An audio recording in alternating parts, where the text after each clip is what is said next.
There are historical mysteries built around missing people.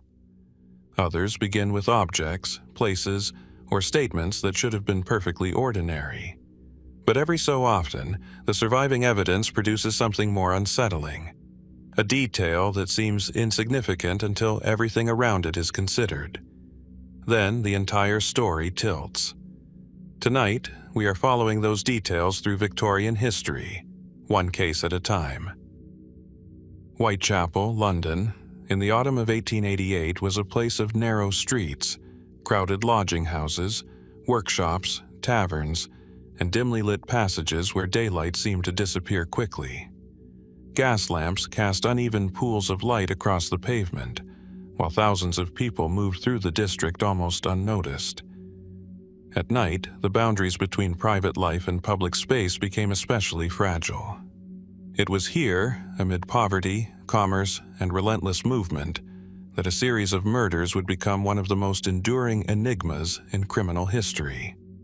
Between August and November 1888, at least 5 women were murdered in or around Whitechapel, in circumstances that led historians and criminologists to associate them with the unidentified killer later known as Jack the Ripper. Mary Ann Nichols, Annie Chapman, Elizabeth Stride, Catherine Eddowes, and Mary Jane Kelly are commonly referred to as the Canonical Five. Each lived under difficult circumstances, and several had worked as prostitutes at various points in their lives. Their deaths exposed not only the brutality of the crimes but also the harsh realities of working-class London. The killer's identity, however, was never established. There was no modern forensic science capable of extracting a reliable genetic profile from a crime scene. No network of surveillance cameras followed the streets. Fingerprinting was not yet routinely used in criminal investigations. Investigators had to depend upon physical examination, witness testimony, written statements, police reports, and whatever fragments of evidence could survive the chaos of a densely populated district.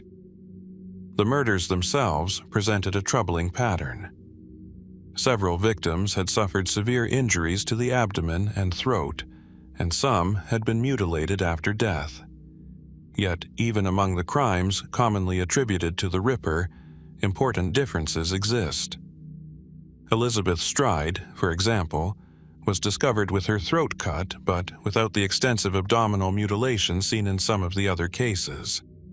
Did the killer leave the scene before completing the attack? Or did another person commit her murder? That uncertainty is one reason the Whitechapel murders have remained difficult to define. The name, Jack the Ripper, emerged from a letter sent to the Central News Agency in September 1888, signed with that name. Whether the letter was genuinely written by the murderer remains uncertain.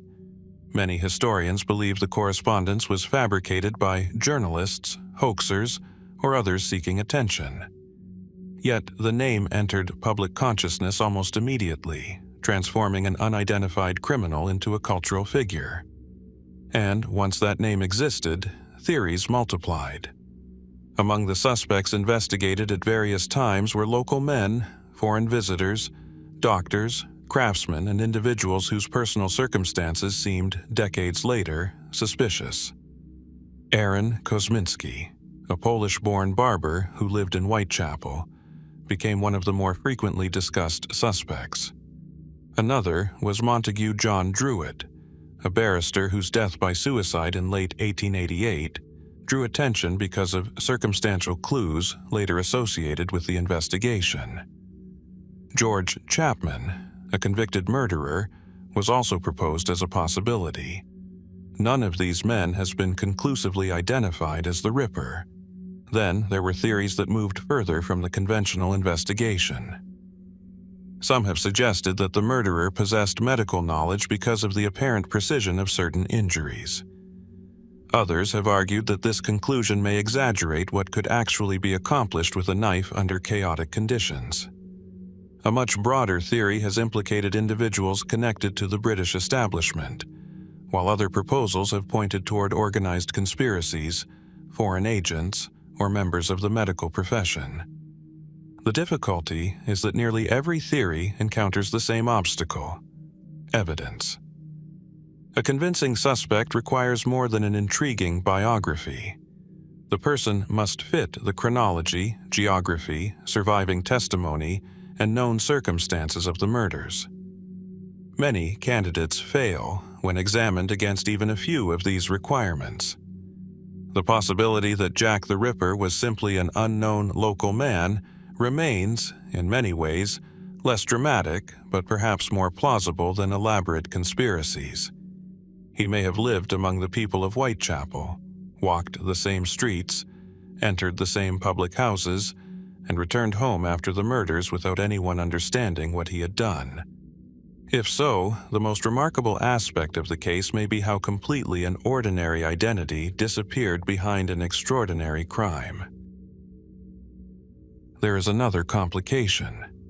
The phrase Jack the Ripper murders can make the 5 canonical victims appear to belong to a single, perfectly defined series. But historians continue to debate the boundaries of the case. Other women were murdered in Whitechapel during the same period, and not every crime can confidently be connected to the same offender. Perhaps this is why the case continues to resist resolution. We possess names, locations, dates, medical observations, newspaper reports, police records, letters, and generations of speculation.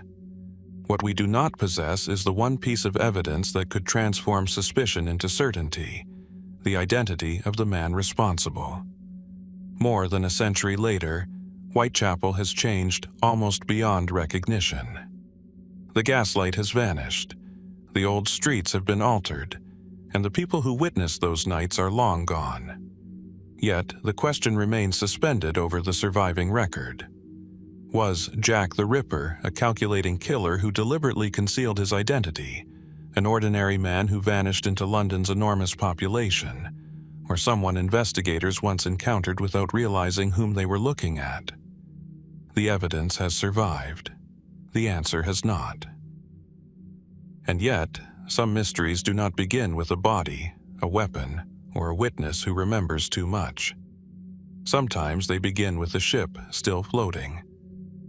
On December 4, 1872, the brigantine Mary Celeste was sighted drifting across the Atlantic, roughly 400 nautical miles east of the Azores. Her sails were set. Her hull remained seaworthy.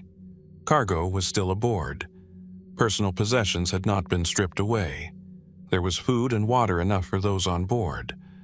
But the people themselves were gone.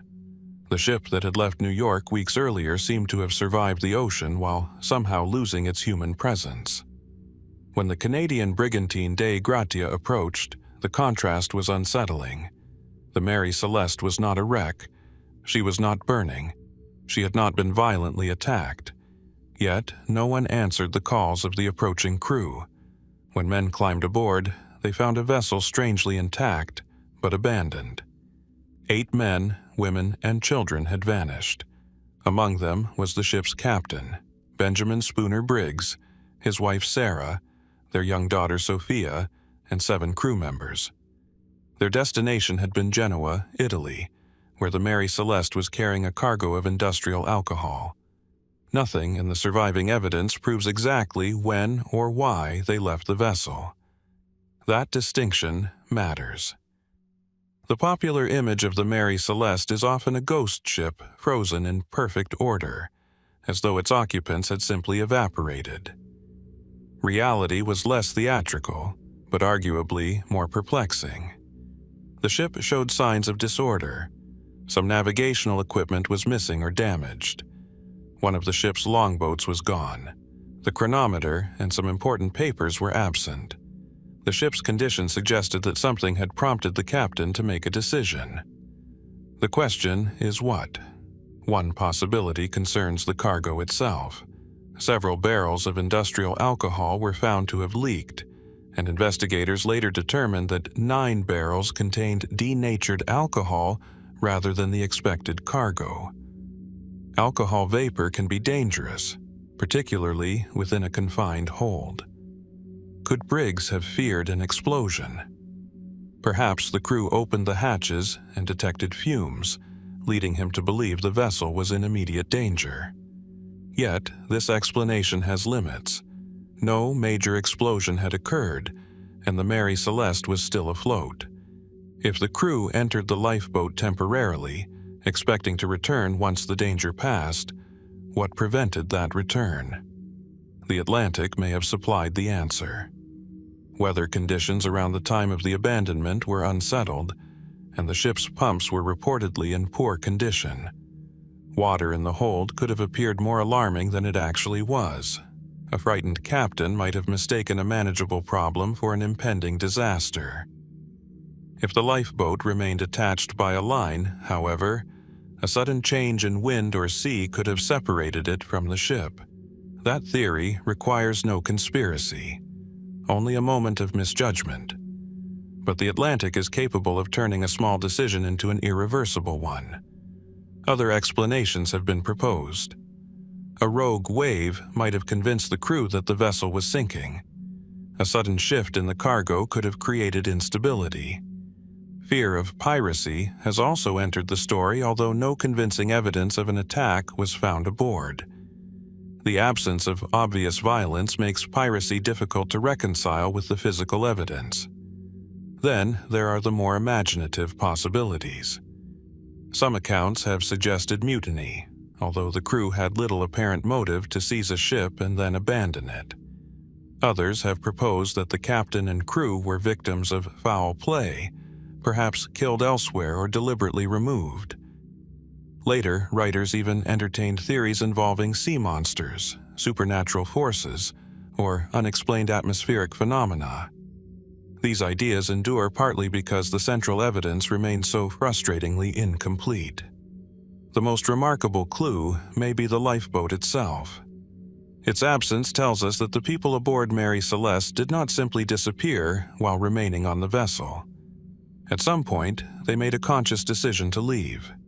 Whether that decision was rational, frightened, mistaken, or forced remains unknown. And perhaps that is the peculiar heart of the case. The ship was found only days after its abandonment, yet the people who stepped into the small boat were never recovered. The ocean offered no final testimony. No confirmed wreckage of the missing lifeboat settled the matter. No surviving witness returned to describe the last moments aboard the Mary Celeste. Captain Briggs had spent his career at sea. He was experienced, responsible, and traveling with his family. Why would such a man abandon a vessel that was still capable of sailing? Was he responding to a danger that later disappeared? Did a chain of small technical problems become, in his mind, a single catastrophic threat? Or did something happen aboard the Mary Celeste that the surviving record has simply failed to preserve? The ship continued without them, carried by the same Atlantic winds that had once promised to deliver them safely to Genoa. Its destination was eventually reached. Its passengers were not. And somewhere between the final decision made aboard that vessel and the moment it was found drifting alone, a crucial sequence of events slipped permanently beyond the reach of history. The snow lay quietly across the Devon countryside on the morning of February 9th, 1855, smoothing fields, gardens, rooftops, and lanes into a nearly unbroken white surface. Then, as residents opened their doors after a night of snowfall, they began noticing something that seemed almost impossible to explain. A trail of marks crossed the landscape. They appeared in places where no ordinary traveler should have been able to walk unnoticed. The impressions were described as resembling small hoof prints or the marks of a donkey, yet they continued for miles. They crossed roads and gardens, passed over walls and rooftops, appeared beside rivers and drainage channels, and seemed to follow a remarkably persistent line through the snow. Soon, the story acquired a name that would outlive the witnesses who first saw it: the Devil's Footprints.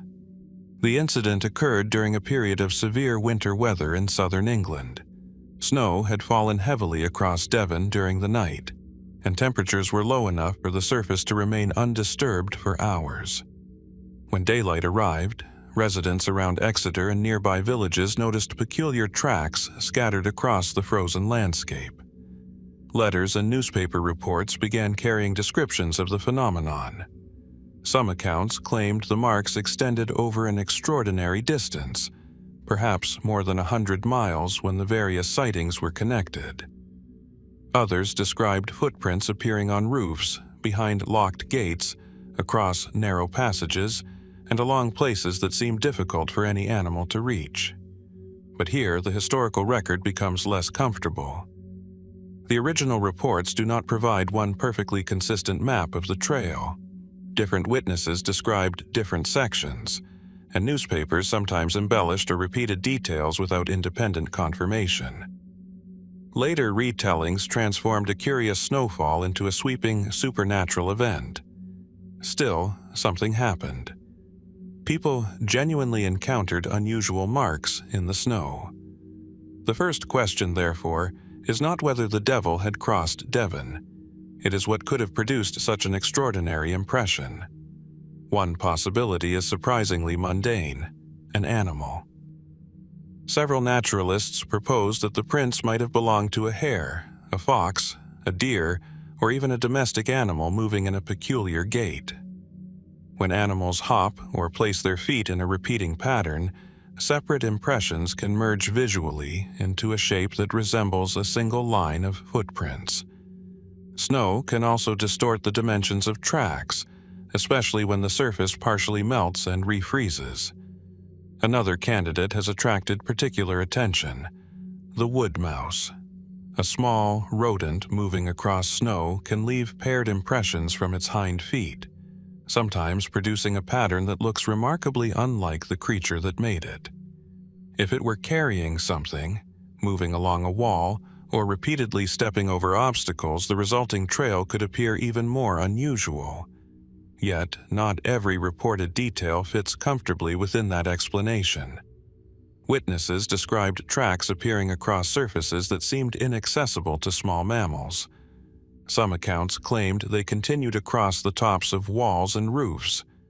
Others spoke of marks beside houses and enclosed gardens where no obvious entrance existed. Were all these observations accurate? Or did a simple trail become something larger as people began searching for it? There is another possibility, less dramatic but historically important. The phenomenon may have been a chain of unrelated animal tracks that observers interpreted as one continuous path. Once the first strange footprints were discovered, attention would naturally have turned toward finding more. Every unusual mark in the snow could suddenly become part of the same story. Newspapers, eager for compelling material, could then connect separate reports and give the entire episode a coherence it may never originally have possessed.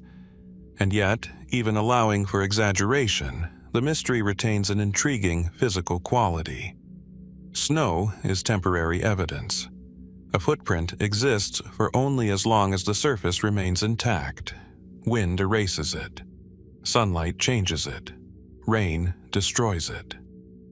A few hours can transform a precise impression into an ambiguous stain. The residents of Devon were therefore looking at evidence that was disappearing almost as quickly as they were attempting to interpret it. Imagine standing there in 1855. There are no cameras in every household, no portable recorders, no satellite imagery, no way to preserve the entire landscape exactly as it appeared. You have only your eyes, perhaps a notebook, perhaps a newspaper correspondent, and a trail disappearing beneath your feet. What would you conclude? The Victorian imagination had plenty of room for supernatural interpretations. Folklore, religious symbolism, spiritualism, and fascination with unexplained phenomena were woven deeply into 19th century culture. A mysterious trail crossing an otherwise ordinary countryside offered an almost irresistible invitation to speculation. Some suggested that the marks belonged to the devil himself. Others wondered whether an unknown creature had passed through the region. More restrained observers searched for ordinary explanations.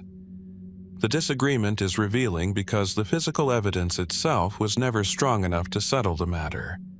There was no captured animal, no definitive sequence of tracks was preserved for modern examination. No scientifically documented trail remained intact. Instead, the case survives through testimony, and testimony changes. The longer a story circulates, the more easily uncertainty becomes detail. A footprint becomes a hoofprint. A collection of marks becomes a continuous trail. A local curiosity becomes an event stretching across an entire county. Still, there is an unusual beauty to the story precisely because it sits at that boundary. It reminds us how people once encountered unexplained events without the technological ability to freeze them in time. A strange mark in snow could remain an unanswered question simply because the evidence vanished before anyone knew how important it might become. The devil's footprints were not recorded in a laboratory. They appeared beneath winter skies, across fields and rooftops, and then gradually disappeared beneath the changing weather. Perhaps they were nothing more than the movements of an ordinary animal, transformed by snow, distance, and human expectation. Perhaps several different phenomena were gathered beneath one extraordinary name. Or perhaps some detail in the original observations has been misunderstood for more than a century. The footprints are gone now. Only the accounts remain, and somewhere within those imperfect descriptions may lie the explanation for why, on one winter morning in Devon, the snow seemed to record the passage of something no one could quite identify.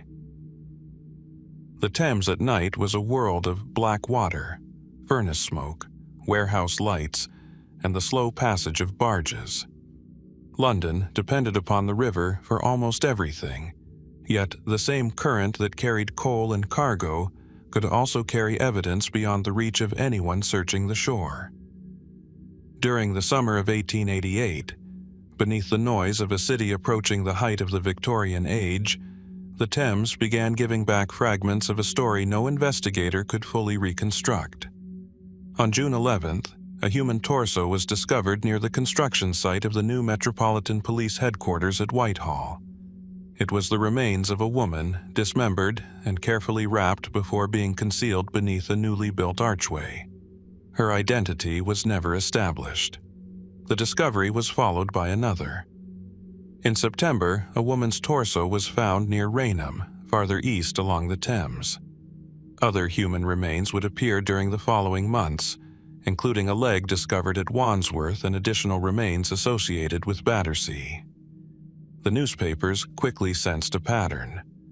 London was already living through the murders attributed to Jack the Ripper. Whitechapel was crowded with police, reporters, rumors, and fear. The appearance of unidentified, dismembered bodies elsewhere in the capital seemed almost impossible to regard as coincidence. But history demands a more difficult question. Were these crimes actually connected? The phrase Thames torso murders suggests a single, coherent series. The evidence is less certain. Some discoveries may have been related, others may not. The surviving records do not provide enough information to establish a single offender with confidence. That uncertainty begins with the victims themselves. The Whitehall victim became known simply as the Whitehall Mystery. She had been dismembered, and parts of her body were subsequently discovered in different locations. A portion of an arm was found in the Thames, while another leg was recovered elsewhere. Investigators examined the remains carefully, but without a name there was no life to reconstruct behind the evidence. No family could be reliably notified. No disappearance could be definitively matched. No murderer could be confidently pursued. The Rainham torso presented another disturbing problem. The remains had apparently been wrapped before being discarded, suggesting deliberate preparation rather than a spontaneous act of violence. The degree of anatomical knowledge involved attracted considerable attention. Could the killer have been a doctor? Perhaps a medical student, a butcher, or someone whose occupation simply made the handling of a body less unfamiliar. These questions became increasingly important because Victorian forensic science was still developing.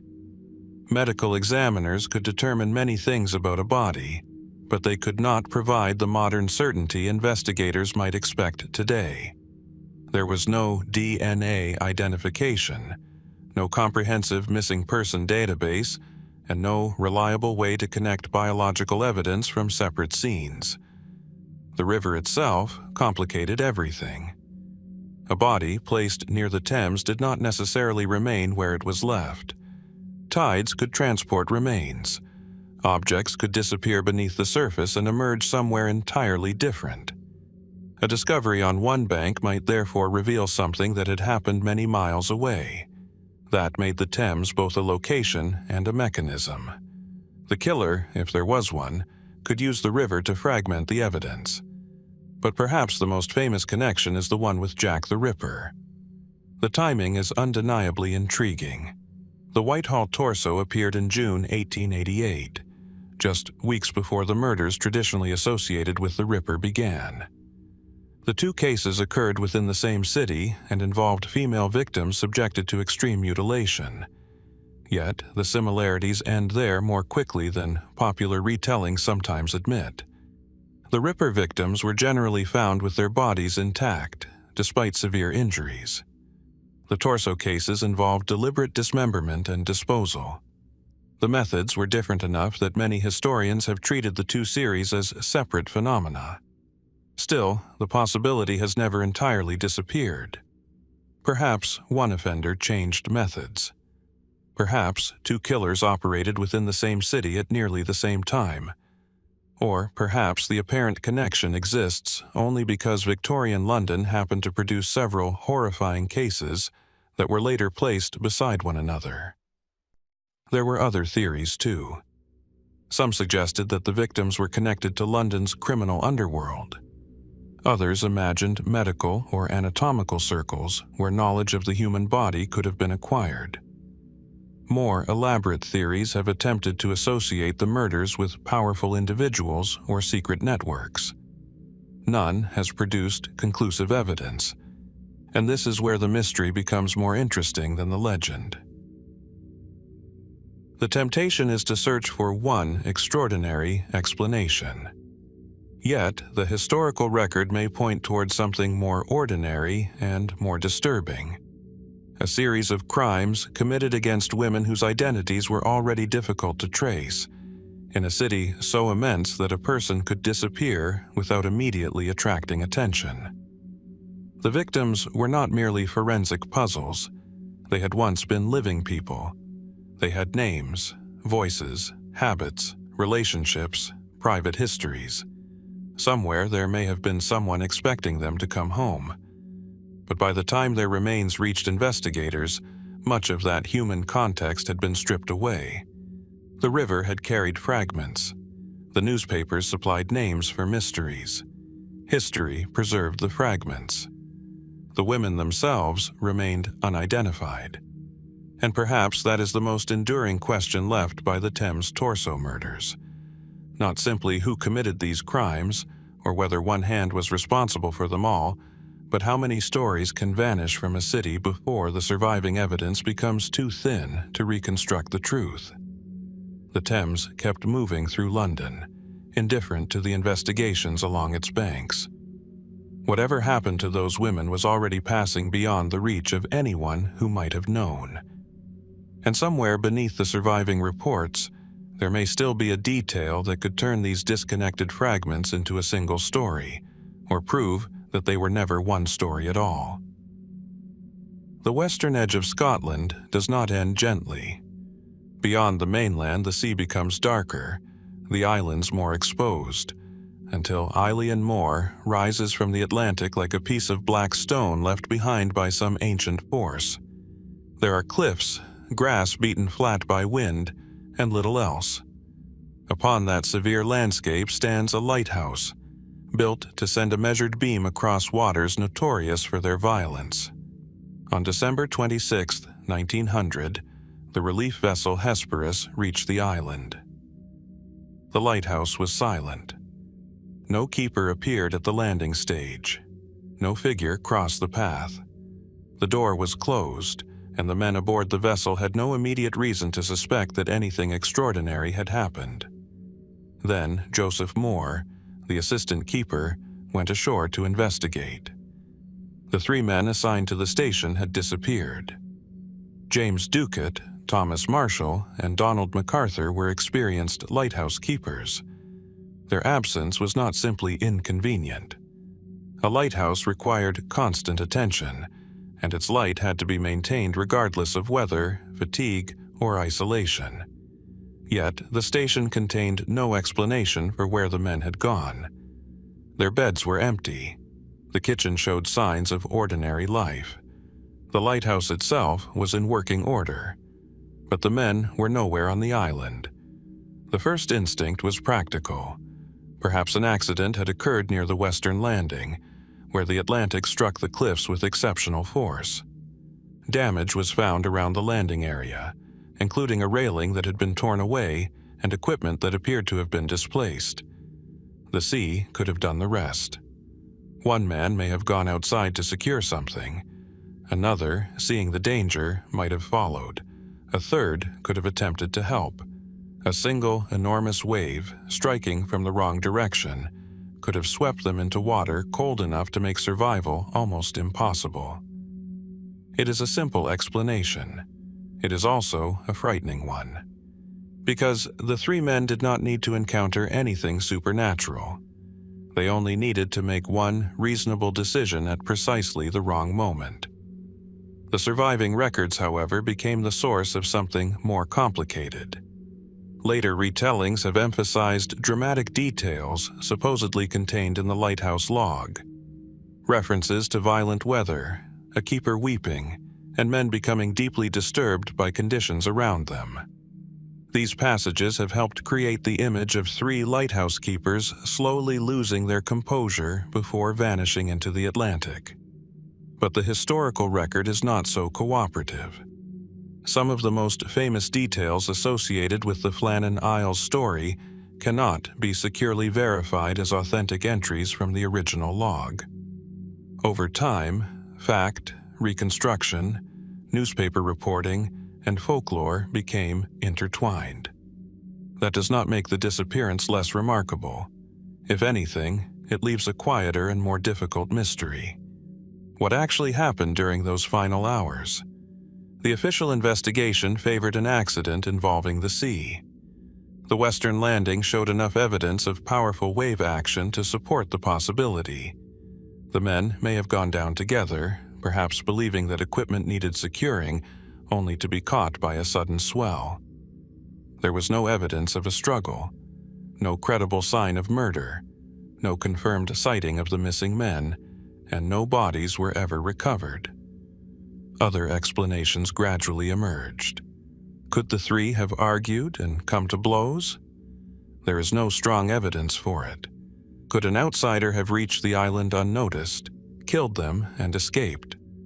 The remoteness of Eilean Moor makes such a scenario difficult, though not theoretically impossible. Some later theories imagined a ship approaching the island, a secret evacuation, or an encounter with something unknown. Such ideas belong more comfortably to the mythology surrounding the lighthouse than to the surviving evidence. The geography itself offers a more compelling source of uncertainty. The Flannan Isles are exposed to the full force of the Atlantic. A calm appearance from one direction could conceal dangerous conditions elsewhere. Waves can arrive in groups, and their height can vary dramatically. A man standing safely above the water might see a surge approaching and believe he has time to react. He may not. If one keeper was swept away, the others could have attempted a rescue. Once they reached the landing, another wave might have taken them too. That possibility requires no extraordinary event, only a chain of decisions made under pressure. Yet it leaves one detail that has fascinated generations of investigators. Why were all three men absent from the lighthouse at the same time? Perhaps the answer is contained in the very nature of their work. Lighthouse keeping demanded vigilance, but it also demanded intervention. A damaged railing could not simply be ignored. Equipment exposed to the sea had to be secured. Supplies had to be moved. The men were not prisoners inside the tower. They were workers whose responsibilities occasionally placed them dangerously close to the cliffs. The mystery may therefore have begun with something completely ordinary: a piece of equipment, a damaged structure, a wave, a decision. Then the Atlantic changed the outcome. That interpretation is difficult to dramatize, but history rarely conforms to the shapes we expect from stories. Catastrophe does not always announce itself. Sometimes there is no final struggle, no witness, no extraordinary clue, only a sequence of ordinary actions followed by an irreversible moment. And yet, the silence of alien Moor continues to exert its peculiar pull. The lighthouse remained standing. Ships continued to pass. Relief crews continued to arrive and depart. The beam that once depended upon Ducat, Marshall, and MacArthur became a reminder of their absence. 3 men had occupied that isolated station. Then there were none. Perhaps the sea took them in a single violent instant. Perhaps something happened before they ever reached the cliffs. Perhaps some detail, recorded imperfectly or lost entirely, would alter our understanding if it could be recovered today. The island keeps no testimony. The ocean keeps no calendar. And the lighthouse, after more than a century, still stands over the same restless water, its light once designed to warn sailors of danger, while the fate of the men who tended it remains one of the sea's most stubborn, unanswered stories.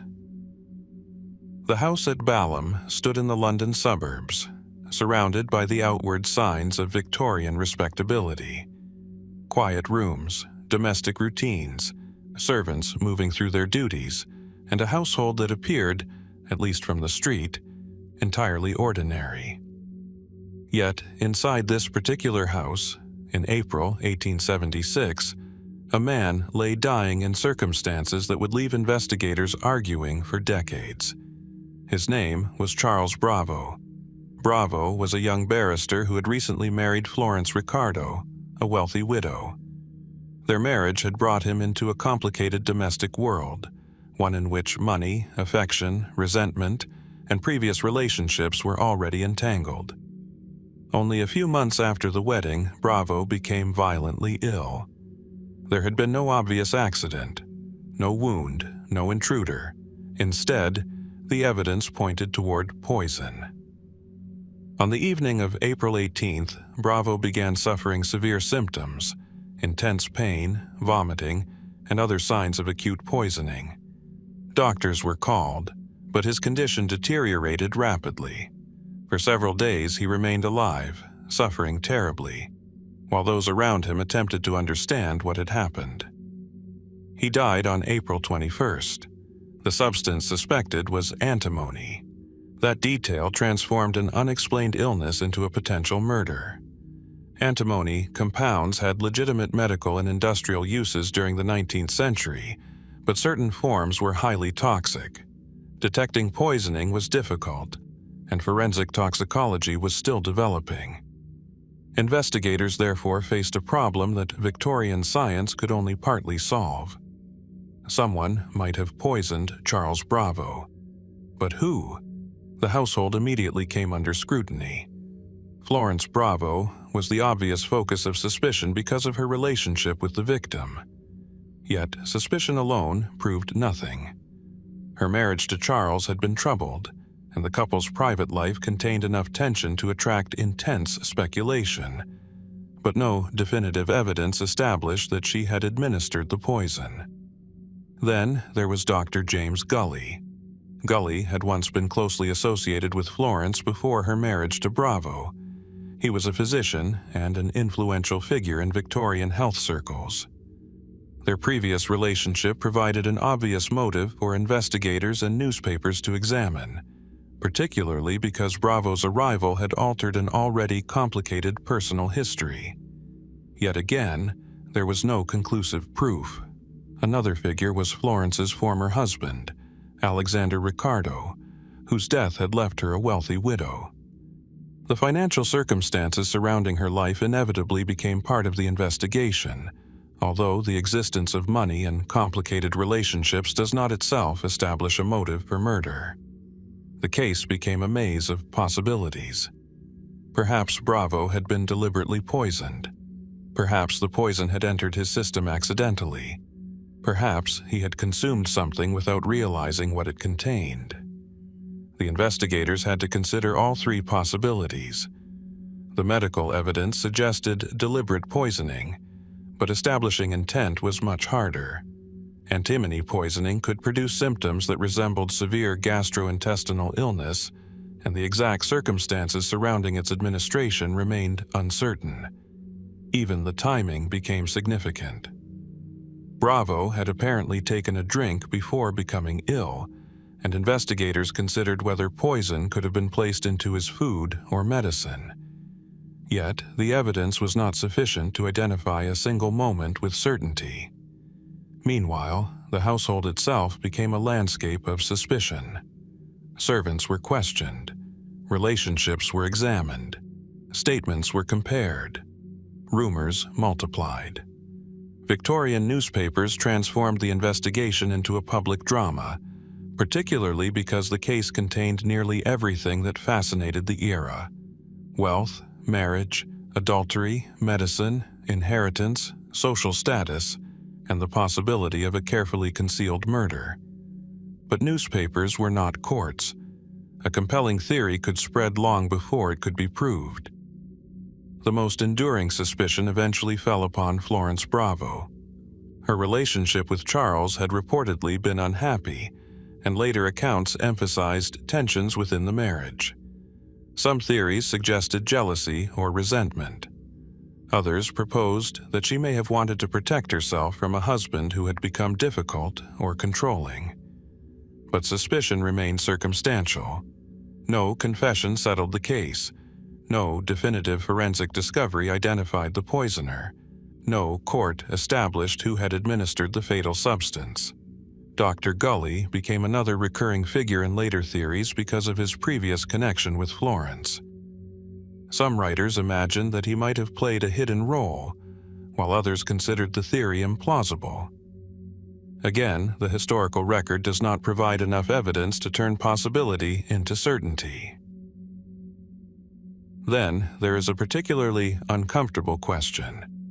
What if the poison was administered by someone investigators never seriously considered?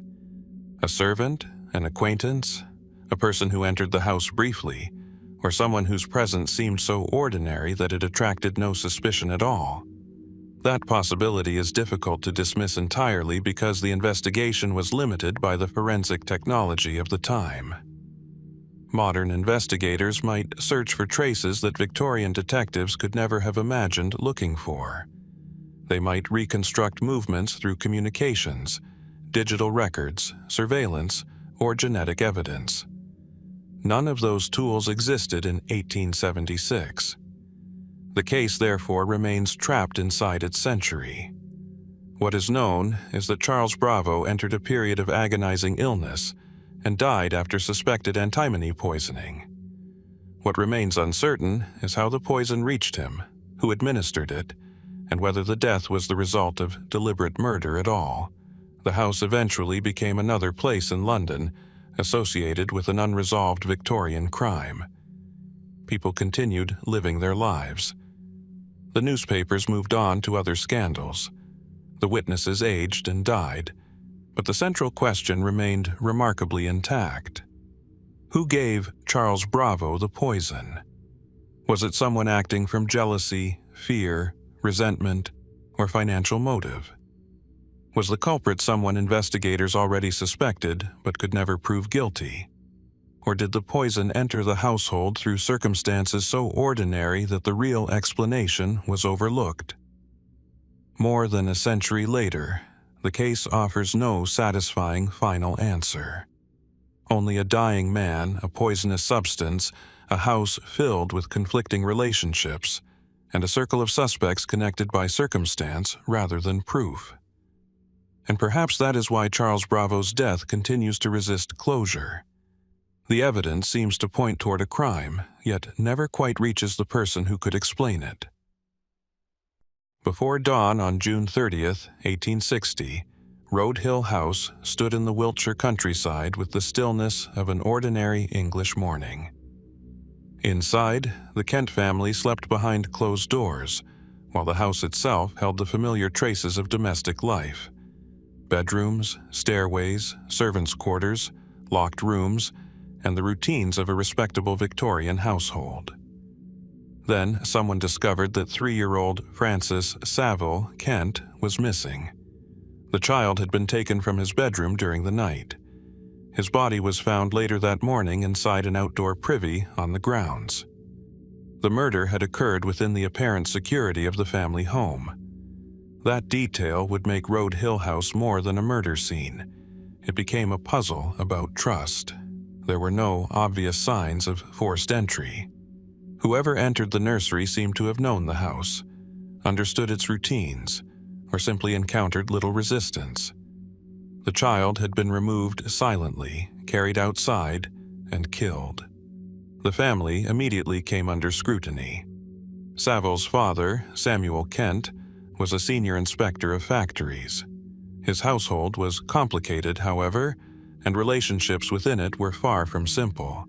His first wife had died years earlier, leaving children from that marriage. Kent later married Mary Ann Power, and their household included both children and servants. Among those living at Road Hill House was a young nursemaid named Elizabeth Goff. Another figure would become central to the investigation: Constance Kent, Saville's 16-year-old half-sister. The police questioned the household, but certainty remained elusive. Then came the letters. An anonymous letter was sent to the police accusing Constance of the murder. Another was sent to her stepmother. The accusations intensified suspicion around the young girl, although anonymous correspondence was hardly proof. Victorian investigations relied heavily on testimony, reputation, and inference, all of which could be distorted by fear. The case attracted enormous public attention. Part of the fascination came from the setting. Road Hill House did not resemble the stereotypical scene of a violent crime. It was a respectable country residence. The people involved belonged to a social world where appearances carried considerable weight. How could a child be murdered inside such a house without someone knowing? The investigation gradually focused on the possibility that the murderer was a member of the household. Yet, the evidence was circumstantial. Servants were examined closely. Family relationships were dissected. Alibis were questioned. Every discrepancy became potentially meaningful. And then there was the mysterious bedroom door. The circumstances surrounding the child's removal suggested that the killer could enter and leave without attracting attention. Some investigators believed the murderer must have possessed intimate knowledge of the household's habits. Others wondered whether the killer had simply exploited the natural confusion of the sleeping house. The most enduring theory eventually centered on Constance. She had reportedly been troubled by the circumstances surrounding her family and her relationship with her stepmother. Later, accounts would suggest jealousy, resentment, or family conflict as possible motives. But these interpretations emerged through a mixture of testimony, speculation, and hindsight. There was no direct eyewitness evidence placing Constance at the murder scene. No forensic technique could establish her guilt. And yet, suspicion gathered around her with remarkable force. The case became even more complicated when the celebrated detective writer and former police inspector William Henry Wills wrote about the investigation, while later writers transformed Road Hill House into one of Victorian Britain's great criminal mysteries. Charles Dickens himself took an interest in the case, reflecting how deeply the murder had entered the public imagination. But public fascination could not solve the central problem. The crime had occurred inside a closed social environment, yet almost everyone within that environment had something that could be questioned. Could a servant have committed the crime? Could another member of the family have been responsible? Was the anonymous accusation a genuine revelation, or an attempt to direct suspicion toward someone else? The possibility of a stranger was also difficult to eliminate completely, although the lack of obvious forced entry made it less attractive. Eventually, the investigation took an unexpected turn. In 1865, 5 years after Saville Kent's murder, Constance Kent confessed. She admitted killing her half-brother. Her confession appeared to settle the mystery, but even then, uncertainty did not disappear. Constance's confession was made years after the crime, and questions remained concerning the circumstances that led to it. She pleaded guilty and was sentenced to death, but the sentence was commuted to life imprisonment because of her age. Later, she would spend decades in Australia under another name. Yet, one question has continued to shadow the case. Was Constance acting alone? Some theories have proposed that another person helped her, knew what had happened, or influenced her decision to confess. Her brother Francis, her stepmother, and the family's complicated relationships have all been examined by later writers searching for motives and hidden connections. There is also the possibility that the confession itself was shaped by forces we can no longer fully reconstruct. A confession feels definitive, but history has repeatedly shown that confessions can emerge from guilt, pressure, fear, loyalty, family protection, or a desire to end an unbearable uncertainty. Road Hill House, therefore, occupies an unusual place in Victorian criminal history. Unlike Jack the Ripper, the case has a named culprit. Unlike the Flannan Isles, there is a confession. And yet, the atmosphere of uncertainty has never entirely lifted. A child was taken from his bed. Someone carried him through the silent house. Someone knew enough about the household to do it. And 5 years later, a 16-year-old girl claimed responsibility. Whether that confession represents the complete truth, or merely the portion of the truth Constance was willing to reveal, remains a question that the surviving record cannot answer with absolute confidence. Road Hill House eventually became another ordinary place again. But for one night in 1860, the walls contained a secret that would occupy detectives, writers, newspapers, and generations of historians. The murderer may have confessed. The mystery, however, was never quite as simple as the confession made it appear. A bedroom in Victorian England could conceal an extraordinary amount beneath its appearance of order. A bed carefully made, medicine standing beside a wash basin, curtains drawn against the street, and the quiet routines of a household continuing almost as though nothing were wrong. In December 1885, at 19 York Road, Penge, one such room became the center of a poisoning case that would challenge doctors, detectives, and eventually a courtroom. The dead man was Edwin Bartlett. He had been married to Adelaide Bartlett for several years, and their relationship already contained an unusual element. Edwin was older, while Adelaide had reportedly formed a close attachment to the Reverend George Dyson, a man who had been connected to the Bartlett household. Then, on the morning of December 1st, Edwin was found dead in bed.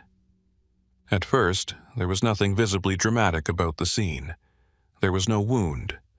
No struggle had disturbed the room, but an examination of his body revealed the presence of chloroform. That discovery changed everything. Chloroform was known in Victorian Britain as an anesthetic, and its presence inside Edwin Bartlett's body raised an immediate and disturbing possibility. Had someone deliberately poisoned him? The circumstances seemed to point toward Adelaide. She was the person who had been closest to Edwin during his final hours. She also had a possible motive, at least according to the prosecution's interpretation. Her relationship with Reverend Dyson had attracted attention, and investigators wondered whether Edwin's death might have cleared the way for the two of them. Yet, the case contained a remarkable complication. How could Adelaide have administered such a large quantity of chloroform without leaving an obvious trace? The medical evidence became the heart of the investigation. Dr. Thomas Bond, one of the most prominent forensic physicians of the period, examined the circumstances. Chloroform had a powerful and distinctive smell. Administering a lethal quantity orally should, under ordinary assumptions, have produced obvious signs. Yet, the physical evidence did not neatly reveal how the substance had entered Edwin's body. There were no convincing signs of forced administration, no obvious explanation for the route of poisoning, and no definitive reconstruction of the final moments. The prosecution nevertheless believed Adelaide was responsible. At her trial in 1886, the case became a remarkable collision between circumstantial evidence and forensic uncertainty. The prosecution suggested that Adelaide had killed her husband to pursue another relationship, but the defense attacked the medical assumptions behind the accusation. The most extraordinary question was almost embarrassingly simple. Could Edwin Bartlett have swallowed the chloroform himself? If not, who had given it to him? If Adelaide had done so, how? The defense emphasized the difficulty of explaining the physical circumstances. The jury was ultimately unconvinced that the evidence established murder beyond reasonable doubt, and Adelaide was acquitted. Acquittal, however, did not produce an explanation. It merely established that the prosecution had failed to prove its case. The case became famous for another reason: the Reverend Dyson. He had reportedly been close to Adelaide, and his presence introduced the possibility of an illicit relationship. Victorian society was deeply sensitive to questions of morality, particularly when they involved a married woman and a clergyman. Yet, moral suspicion could easily become confused with criminal evidence. Was Dyson a lover? Was he involved in Edwin's death? Or was his connection to Adelaide simply an uncomfortable detail that made an already mysterious death appear more sinister? There was never sufficient evidence to establish that he had participated in the poisoning. Adelaide herself maintained her innocence. And here the case enters a more peculiar territory. Later writers have proposed several mechanisms by which Edwin might have received chloroform. Some have imagined that it was placed into a drink or medicine. Others have questioned whether the substance could have entered his system through some unusual route. The theories vary, but they share the same problem. None has produced a definitive reconstruction accepted by historians.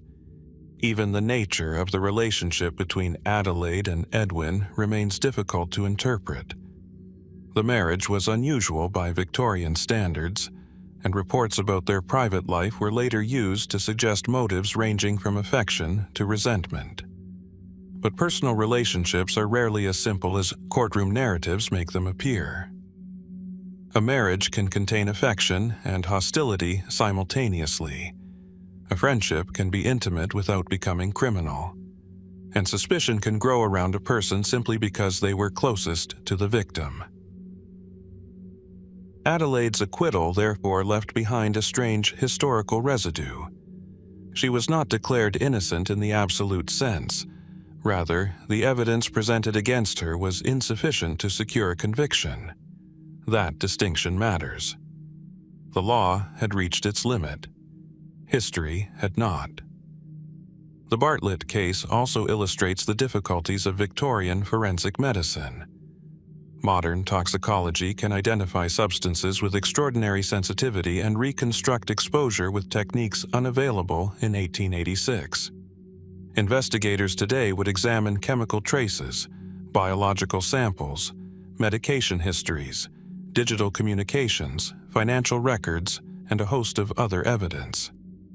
The Victorian investigators had none of this. They had the body, the room, the testimony, and a bottle of chloroform whose presence raised more questions than it answered. Perhaps Edwin Bartlett was deliberately poisoned. Perhaps Adelaide knew more than she admitted.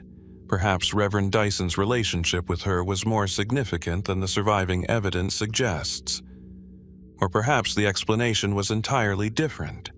An unusual accident, an unknown method of administration, or some circumstance that disappeared with the people who experienced it. There is something almost unsettlingly modern about the case. A death occurred. The evidence appeared to point toward someone. The courtroom examined the circumstances. And still, after the verdict, the central question remained untouched. Who put the chloroform into Edwin Bartlett's body? Adelaide left the courtroom a free woman. Edwin remained in his grave. Reverend Dyson continued his life elsewhere. The house at Penge eventually became just another address within the expanding landscape of London. But the strange arithmetic of the case never balanced. A husband was dead. A potentially lethal substance had entered his body. A woman stood accused and was acquitted. And the surviving evidence never quite reveals the hand behind the poison, or whether there was a hand at all. The North Atlantic rarely looks mysterious in the way stories imagine it. There is no need for mist or moonlight. A gray horizon, cold water, and a vessel moving without a visible hand at the wheel can be enough. On August 29, 1884, the Royal Navy gunboat HMS Mallard encountered a merchant brig drifting between Baccalieu Island and Catalina off Newfoundland. Her sails were set. She was afloat and apparently capable of continuing her voyage. Yet no one answered the signals. The ship was the Resolven. When sailors boarded her, they found something more unsettling than a wreck. The galley fire was still burning. The lamps were lit. The vessel remained sufficiently intact to be taken in tow. The lifeboat, however, was gone. So were the people. Captain John James, his crew, and the passengers who had been aboard had vanished without leaving a confirmed trace. Contemporary and later accounts differ over the exact number aboard, but the central fact is consistent. The Resolven had been found abandoned, and none of those who left her were ever definitively accounted for. It was a scene with an almost unnerving sense of interruption. A ship does not simply become empty. Someone had made the decision to leave. The question was why. The Resolven had arrived at Harbor Grace earlier that summer, carrying salt from the Mediterranean. She was then chartered to proceed toward Snug Harbor in Labrador, where she was expected to load cod for a return voyage toward Europe. Her route brought her into waters where ice was a familiar hazard, particularly toward the northern reaches of Newfoundland and Labrador. When Mallard discovered her, an iceberg was reportedly visible nearby. That single detail became the foundation for the most straightforward explanation. Perhaps the Resolven had encountered ice. Accounts described damage to parts of the vessel, while later interpretations suggested that the crew may have believed the ship was in greater danger than it actually was. If they launched the lifeboat during an emergency, they may have expected to remain close enough to return, or to be rescued. But the sea does not honor such expectations. A small boat can be separated from a larger vessel with extraordinary speed. Wind, current, and swell can transform a few hundred yards into an impossible distance. If the lifeboat was overwhelmed, its occupants could have disappeared without leaving substantial wreckage. This explanation requires no mysterious force, only fear, uncertainty, and an unforgiving sea. Yet the Resolven presents a peculiar problem. The ship was not found sinking. It was not consumed by fire. It had not been reduced to wreckage. Its log contained an entry made only a few hours before the vessel was sighted, leaving an unusually narrow window in which everything must have happened. What could have changed so quickly? One possibility is that the crew saw the iceberg and believed collision was imminent. Another is that damage to the ship created the impression that she was becoming unsafe. The absence of the lifeboat strongly suggests that the decision to abandon was deliberate, rather than the result of everyone simply being swept overboard. But deliberate does not mean rational. A captain at sea may act on incomplete information. If a hull appears compromised, a lifeboat may seem safer than remaining aboard, even when, with hindsight, the decision proves disastrous.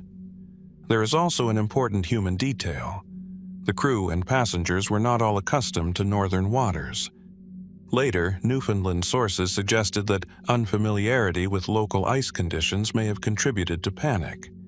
The theory proposes that the group abandoned the Resolven only for the lifeboat to swamp or drift beyond recovery. No bodies were found. Could 11 people really disappear this way? Unfortunately, the Atlantic has answered similar questions many times, but another possibility has survived in the margins of the story. Perhaps the abandonment was not caused by ice at all. Could there have been an altercation? Could the passengers and crew have disagreed over what to do? Could someone have seen a danger that was never recorded? Such possibilities are difficult to evaluate because the people who might have answered them disappeared at the same moment the evidence was created. There have even been later attempts to attach more elaborate motives to the disappearance, including theories involving deliberate flight or criminal activity. Such ideas remain speculative, and the surviving evidence does not establish them. What makes the case compelling is not the existence of an extraordinary theory. It is the absence of a mundane final scene. There was no survivor to say, "We saw the ice." No witness returned to explain, "The captain ordered us into the boat." No body came ashore to reveal whether the lifeboat overturned or drifted away. The Resolven simply remained. There is something particularly unsettling about a ship that disappears without leaving even the dignity of wreckage behind. No shattered timbers wash ashore. No lifeboat returns. No final message explains the silence. The vessel simply passes beyond the horizon, and the sea closes over the space where certainty once existed. Such was the fate of HMS Atalanta.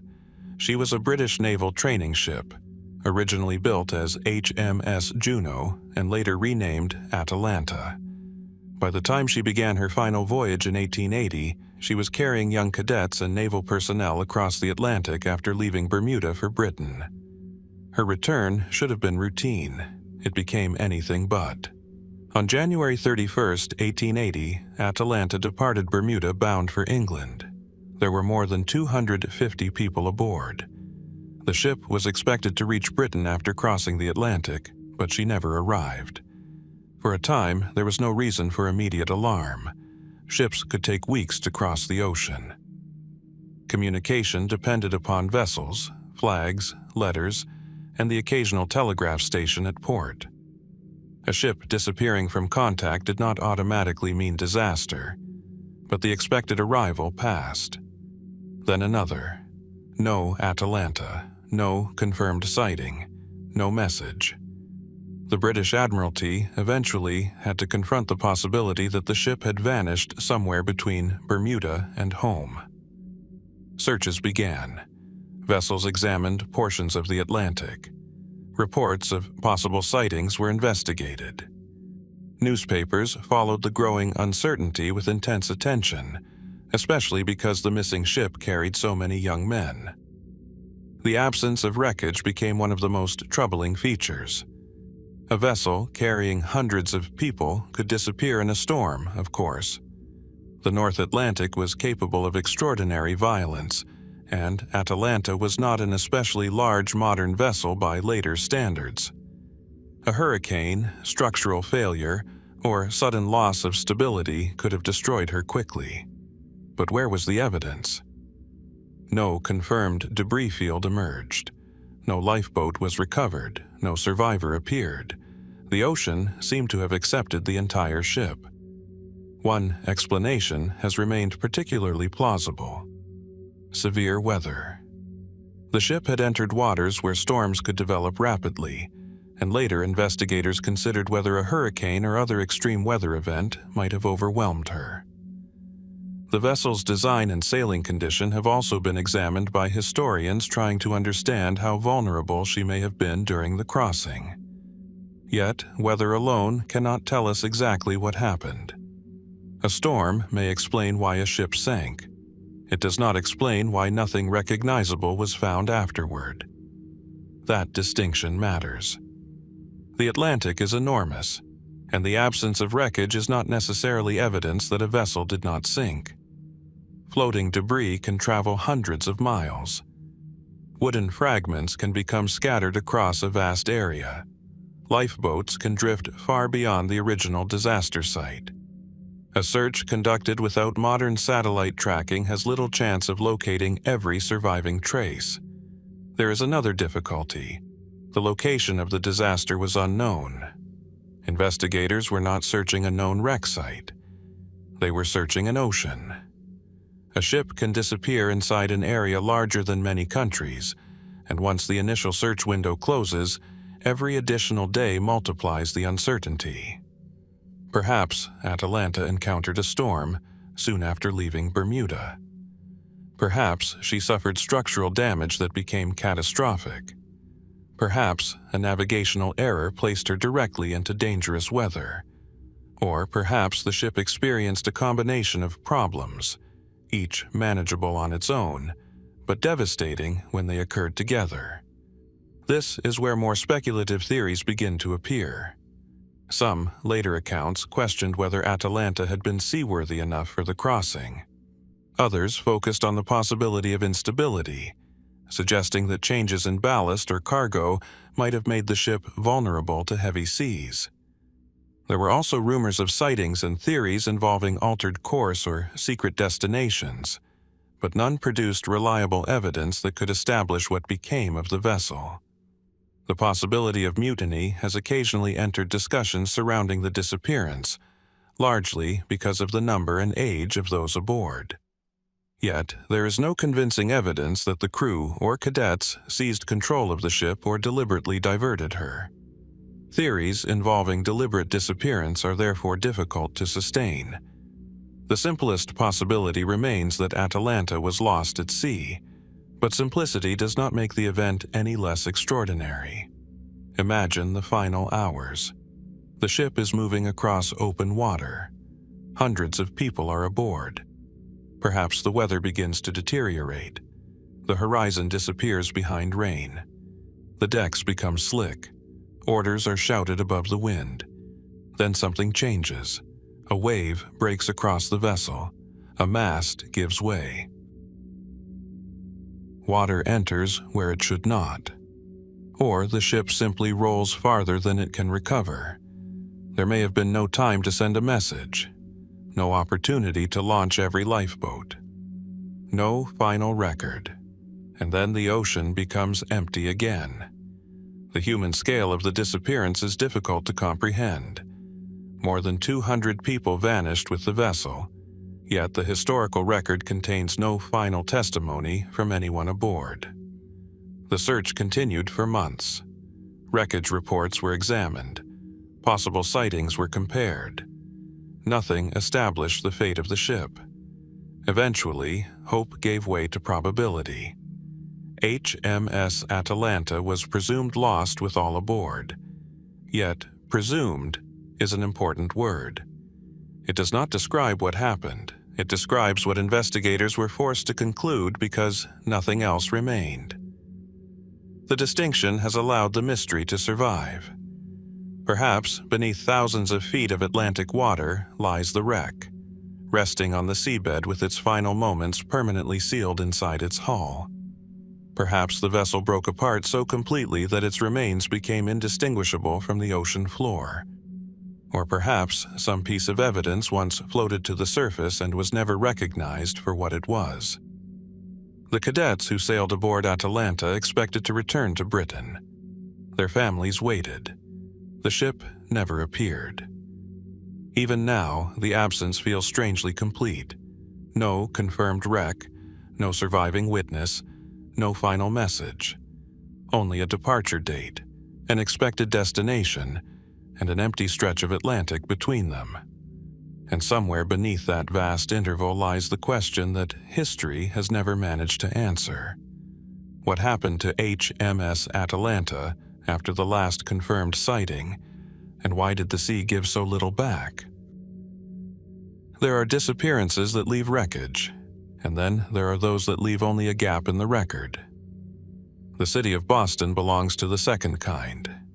An iron-hulled passenger steamer, 305 feet long, she was built in Glasgow and entered service with the Inman Line in the middle of the great age of Atlantic steam travel. She was not an experimental vessel drifting toward an uncertain future. She was part of a regular commercial route, carrying passengers, crew, cargo, and mail between North America and Britain. On January 28, 1870, the ship departed Halifax, Nova Scotia, bound for Liverpool under Captain J.J. Halcrow. On board were 191 people, according to the most commonly cited contemporary figures: 55 cabin passengers, 52 steerage passengers, and 84 crew. Among them were women, children, businessmen, and military officers. They expected an ordinary Atlantic crossing. Liverpool would never see them. The city of Boston disappeared somewhere between Halifax and Britain, and no confirmed trace of the vessel was ever found. Contemporary shipping records eventually reduced the voyage to a stark entry: missing. The Atlantic, however, had not been quiet. A violent gale and snowstorm struck the region shortly after the vessel's departure. Other ships encountered severe conditions around the same period, including one captain who later described an exceptionally heavy gale near the American coast. Such weather provides the most straightforward explanation. The city of Boston may simply have been overwhelmed. Perhaps the sea rose faster than the crew could respond. Perhaps the ship suffered structural damage. Perhaps water entered the hull, machinery failed, and a vessel already struggling against heavy seas lost the battle within minutes. There was also the possibility of ice. An iceberg collision was considered at the time, particularly because the ship was operating in North Atlantic waters, where ice was a known hazard. Yet, no confirmed wreckage established that explanation. Then came something far more tantalizing. A report circulated that the city of Boston might have been seen later in the voyage, and another account mentioned wreckage believed to belong to a steamship, including what appeared to be a funnel. Neither clue provided a secure identification. The possibility that the vessel had survived longer than expected only widened the uncertainty. If she had been lost in a storm soon after leaving Halifax, why did later reports appear? Were the sightings mistaken? Was the wreckage from another ship? Or had the city of Boston continued eastward before meeting whatever finally destroyed her? The historical record cannot answer with confidence. Then, months after the disappearance, an extraordinary object entered the story. A bottle found on the shore containing a message claiming to have come from the missing vessel. The message described the ship as sinking, reported men lost overboard and others dead, mentioned fire, and stated that the propeller had broken, leaving the vessel dependent upon her sails. If authentic, it would have been the closest thing to a final testimony. But there was an immediate problem. The names attached to the message did not appear to match the crew list. Officials, therefore, could not establish that the bottle had genuinely come from anyone aboard the city of Boston. The possibility of a hoax could not be dismissed, and so the most evocative piece of evidence became one of the least reliable. A bottle on a shore, a desperate message, a ship that had vanished. Perhaps it was genuine. Perhaps someone had invented it. The distinction is enormous. Without authentication, the message cannot tell us what happened. Yet, it reveals something important about the atmosphere surrounding the disappearance. By the spring of 1870, families and shipping companies were desperate for information. Rumors traveled through newspapers and ports, filling the silence left by the missing vessel. One particularly dramatic theory appeared years later. Alexander Keith Jr., a Halifax resident later associated with a notorious bombing, became the subject of speculation involving a possible explosive device and insurance fraud. The theory proposed that a concealed bomb might have destroyed the city of Boston, but no evidence has established that Keith had any role in the vessel's disappearance, and the idea remains speculative. It is an attractive theory precisely because it supplies what the historical record lacks: an identifiable mechanism and an intentional act. But attraction is not evidence. A more sober reconstruction needs no hidden conspirator. The ship could have encountered the severe weather reported across the region. Her machinery may have failed. She may have suffered structural damage, flooding, or a collision with ice. A combination of smaller problems could have produced a catastrophe much larger than any single failure. The difficulty is that the sea left almost nothing behind. No confirmed wreck, no verified lifeboat, no survivor, no authenticated final message, not even a piece of debris that could definitively close the case. For the people aboard, however, this was not a mystery. They were living through something. Perhaps they heard machinery struggling below deck. Perhaps officers watched the horizon disappear behind snow. Perhaps passengers gathered anxiously as the vessel pitched through heavy seas. Perhaps the final moments were surprisingly calm, with no one realizing that the voyage had already become their last. We cannot know. That is the peculiar cruelty of maritime mysteries. The event itself may have lasted only minutes, while the uncertainty can survive for centuries. The city of Boston had been built to connect places, to make the Atlantic smaller, to turn a dangerous ocean crossing into a predictable commercial journey. Yet, on this voyage, the ocean reclaimed its old scale. A ship carrying nearly 200 people entered the Atlantic. The route remained. The destination remained. The people did not arrive. And somewhere between Halifax and Liverpool, beneath weather that may have concealed the final hours, the city of Boston passed from a functioning vessel into a historical absence. Perhaps her wreck lies quietly beneath the North Atlantic, waiting for technology to locate what 19th century searchers could never find. Or perhaps the sea scattered her remains so completely that the last physical evidence disappeared generations ago. Either way, one question remained suspended over the voyage. What was the final thing the people aboard the city of Boston saw before the ocean erased their passage from the record? The road through Perleberg in November 1809 was already fading into winter. Bare trees stood against a pale sky, and the Prussian countryside stretched outward in muted browns and grays. Along this road traveled Benjamin Bathurst, a young British diplomat returning toward Britain after serving in Vienna. He was 35 years old, traveling with a companion, and had every expectation of continuing his journey westward. Then, somewhere near the small town, he stepped out of his carriage and disappeared. The circumstances are almost unnervingly ordinary. Bathurst had stopped at an inn, changed horses, and resumed his journey. According to the surviving accounts, he and his traveling companion, Alexander Scholl, were moving through territory made uncertain by the Napoleonic Wars. Political borders were shifting, armies were passing through the region, and espionage was an everyday concern for diplomats. Bathurst himself was not an insignificant traveler. As a British envoy, he had been involved in sensitive diplomatic work during a period when Britain and France were locked in a vast European struggle. By November 1809, Napoleon's influence extended across much of the continent, and British agents were naturally viewed with suspicion. Yet, none of that explains what happened next. Bathurst reportedly stopped the carriage and stepped outside. The exact circumstances have been retold in different forms, but the essential mystery remains. Within moments, he was gone. His companion raised the alarm.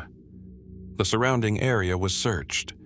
There was no convincing trace, no body, no confirmed witness to an abduction, no message explaining a voluntary departure.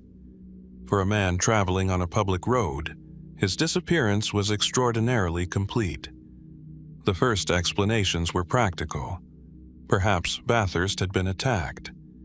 Banditry was a genuine danger during wartime Europe, particularly for travelers carrying money or valuable possessions. A diplomatic passenger could also attract attention for reasons beyond simple robbery. Perhaps he had been abducted. This possibility became especially compelling because of Bathurst's profession.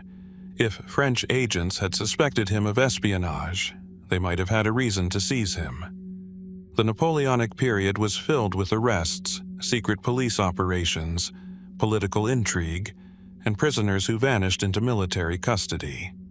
But no definitive record has established that Bathurst was captured by French authorities. Another possibility is that he was murdered by local criminals and his body concealed. Again, there is no decisive evidence. The search produced fragments of information rather than answers. Bathurst's clothes and belongings were reportedly found, and a later investigation recovered some of his possessions. His family, understandably unwilling to accept an unexplained disappearance, offered a substantial reward for information. Years passed, then decades. The case became something more than a missing person investigation. It became a story about absence itself. One of the most persistent theories suggested that Bathurst had been taken by French agents and secretly imprisoned. Perhaps he died in captivity. Perhaps records were never created, or were later destroyed during the upheavals that followed Napoleon's downfall. There is a certain historical plausibility here. Governments at war did conceal information. Prisoners disappeared into military systems. Documents were lost. But plausibility is not proof. No surviving document conclusively identifies Bathurst as a French prisoner. The family continued searching for evidence, and later generations continued to revisit the case. The absence of a body allowed increasingly imaginative theories to flourish. Could he have been murdered by someone who mistook him for another man? Could a personal dispute have followed him onto the road? Could he have staged his own disappearance? That final possibility is difficult to reconcile with what is known of his circumstances, but it has occasionally appeared in later speculation. A voluntary disappearance might explain the lack of a body, yet it would require Bathurst to abandon his diplomatic career, his family, and his previous identity without leaving a credible trail. There is little evidence that he intended to do so. Then there is the strangest aspect of the story: the precise moment of disappearance. Imagine the carriage halted beside the road, the horses waiting, the driver nearby, Bathurst stepping down. A few ordinary movements. And then, nothing. What could happen quickly enough to remove a healthy adult from such a setting without producing a reliable witness account? A concealed attack? A sudden confrontation? A group of armed men? Or perhaps the later retellings have simplified a sequence that was originally far less dramatic. History often compresses complicated events into a single sentence. He disappeared sounds instantaneous. Reality may have been slower, messier, and more comprehensible. Yet, the surviving evidence does not allow us to reconstruct those missing minutes. Bathurst's family eventually erected a memorial to him, preserving his name even though his fate remained unknown. The gesture carried an uncomfortable implication. Sometimes mourning must begin without certainty. There was no grave to visit, no final letter, no confirmed place of death. only a life that seemed to terminate somewhere along a European road. The Napoleonic Wars eventually ended. Empires changed, borders shifted again. The people who might have known what happened grew old and disappeared themselves. Still, Bathurst's name remained attached to that winter road. Perhaps he was kidnapped and died far from Britain. Perhaps a violent encounter erased the evidence. Perhaps the truth lies within some forgotten military archive, waiting for a document that has never been connected to his disappearance.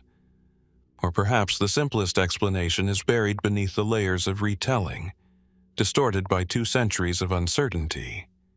What remains remarkable is not merely that Benjamin Bathurst vanished.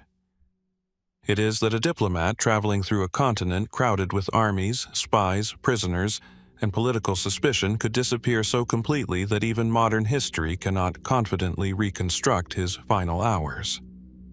The road continued toward the west. The carriage remained, but Benjamin Bathurst did not.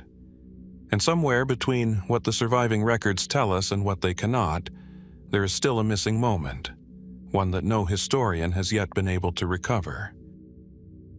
Pimlico, in the 19th century, was a neighborhood of contrasts.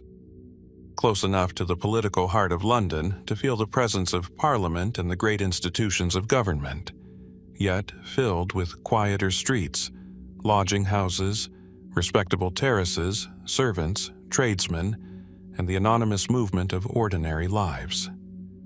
Behind those brick facades, countless stories unfolded without ever entering the historical record. One such story acquired an especially peculiar reputation: the Pimlico mystery. Unlike the celebrated crimes that left behind a clear victim, a dramatic crime scene, and an identifiable suspect, this episode became compelling precisely because the surviving accounts are fragmentary. What appears at first to be an ordinary Victorian incident gradually becomes a puzzle of identity, secrecy, and uncertainty. The details are difficult to reconstruct with absolute confidence, partly because later retellings blurred the original evidence. Yet, that uncertainty is itself important. Victorian London produced an enormous quantity of newspaper reporting, and mysteries could be transformed rapidly as rumors passed between police stations, reporters, lodging houses, and crowded streets. Pimlico was particularly suited to such ambiguity. Its houses could conceal private lives behind nearly identical doors. A person could arrive as a stranger, rent a room, give a name, and become temporarily invisible within the rhythm of the city.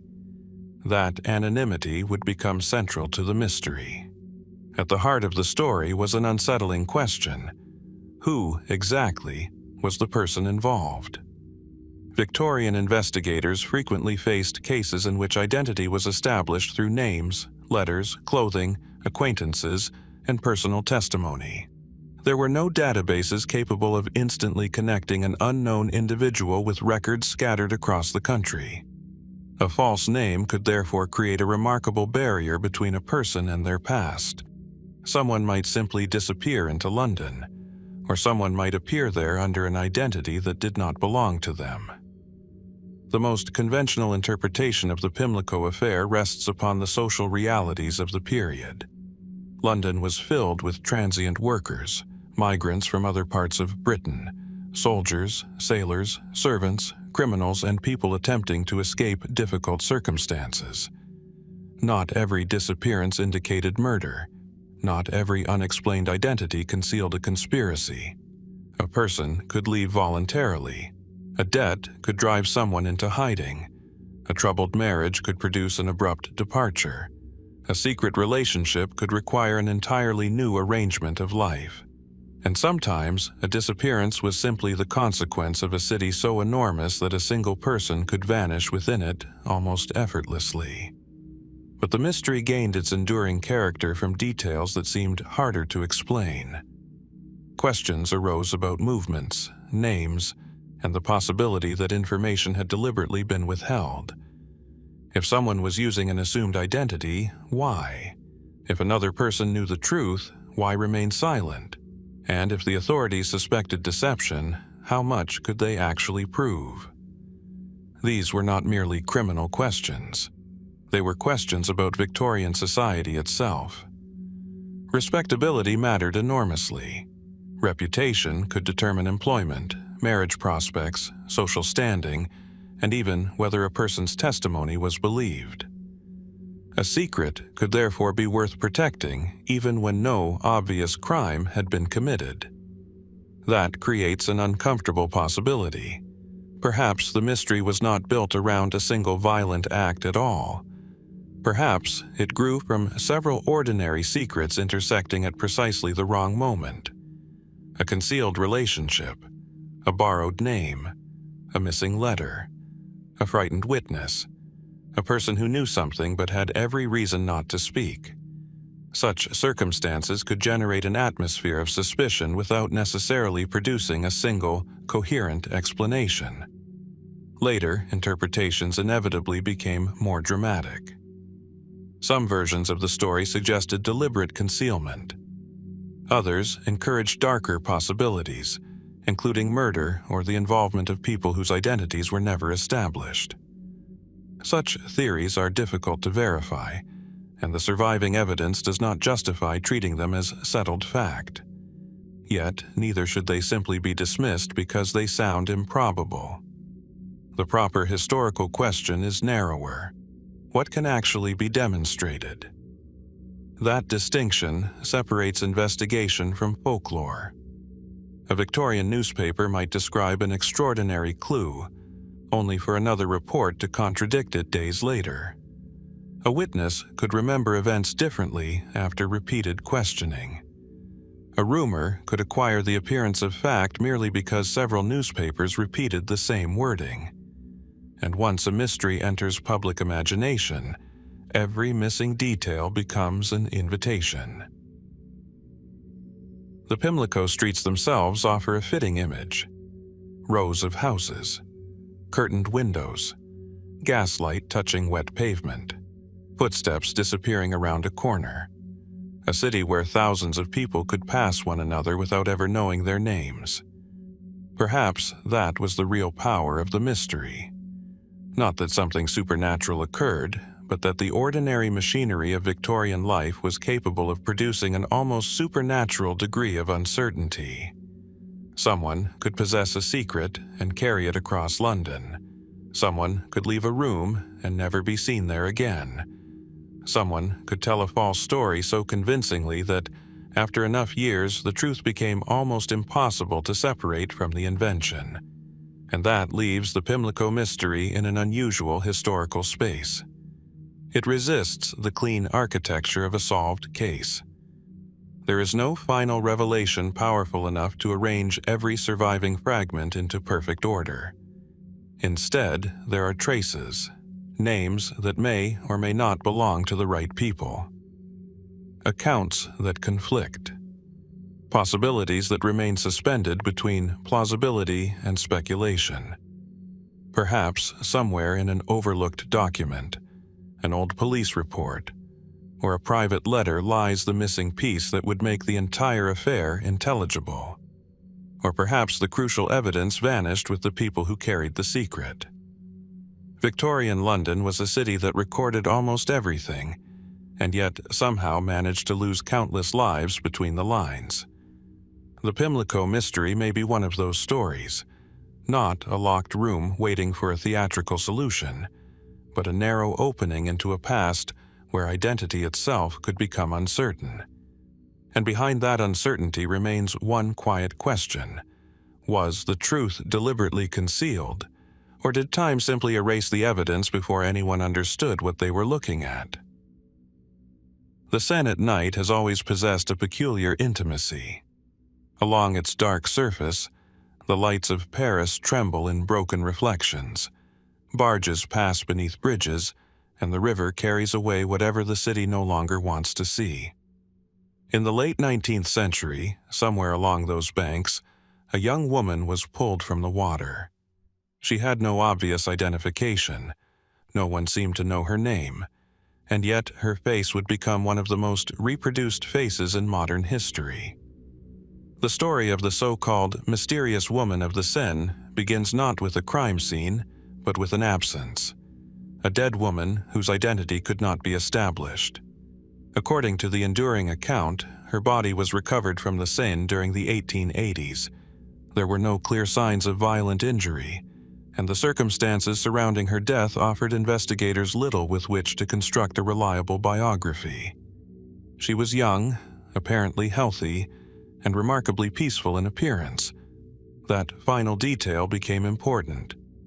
Those who saw her face at the Paris morgue described an expression of extraordinary serenity. Rather than the distortion often associated with death, her features appeared calm, almost contemplative. A morgue worker, captivated by her appearance, reportedly commissioned a plaster death mask.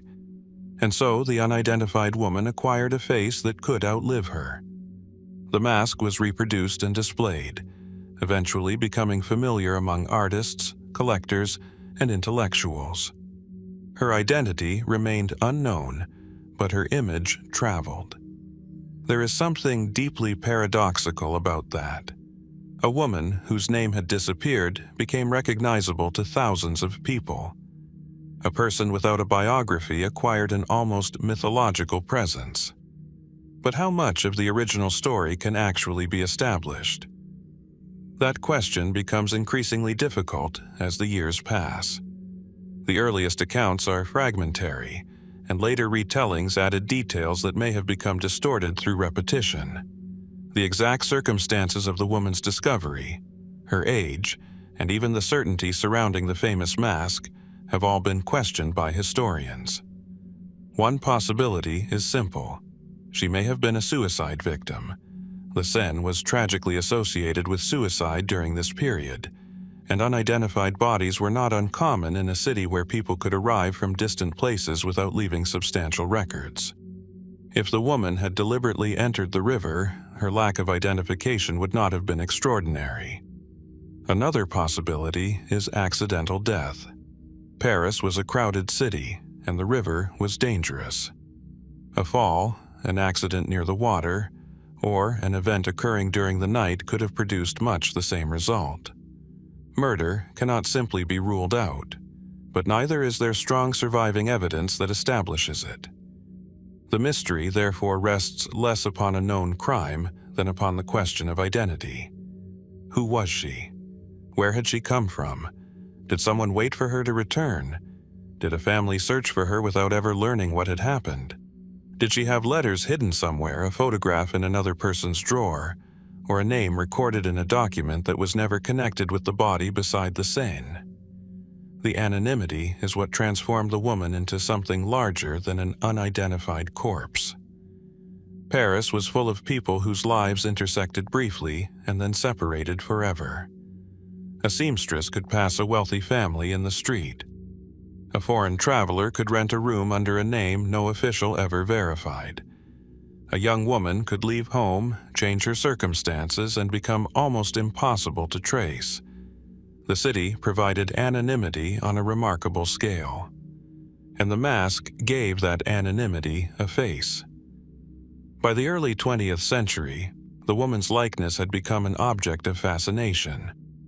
Artists and writers were drawn to the contradiction it seemed to embody. Death without visible suffering, beauty without identity, a face preserved without a story.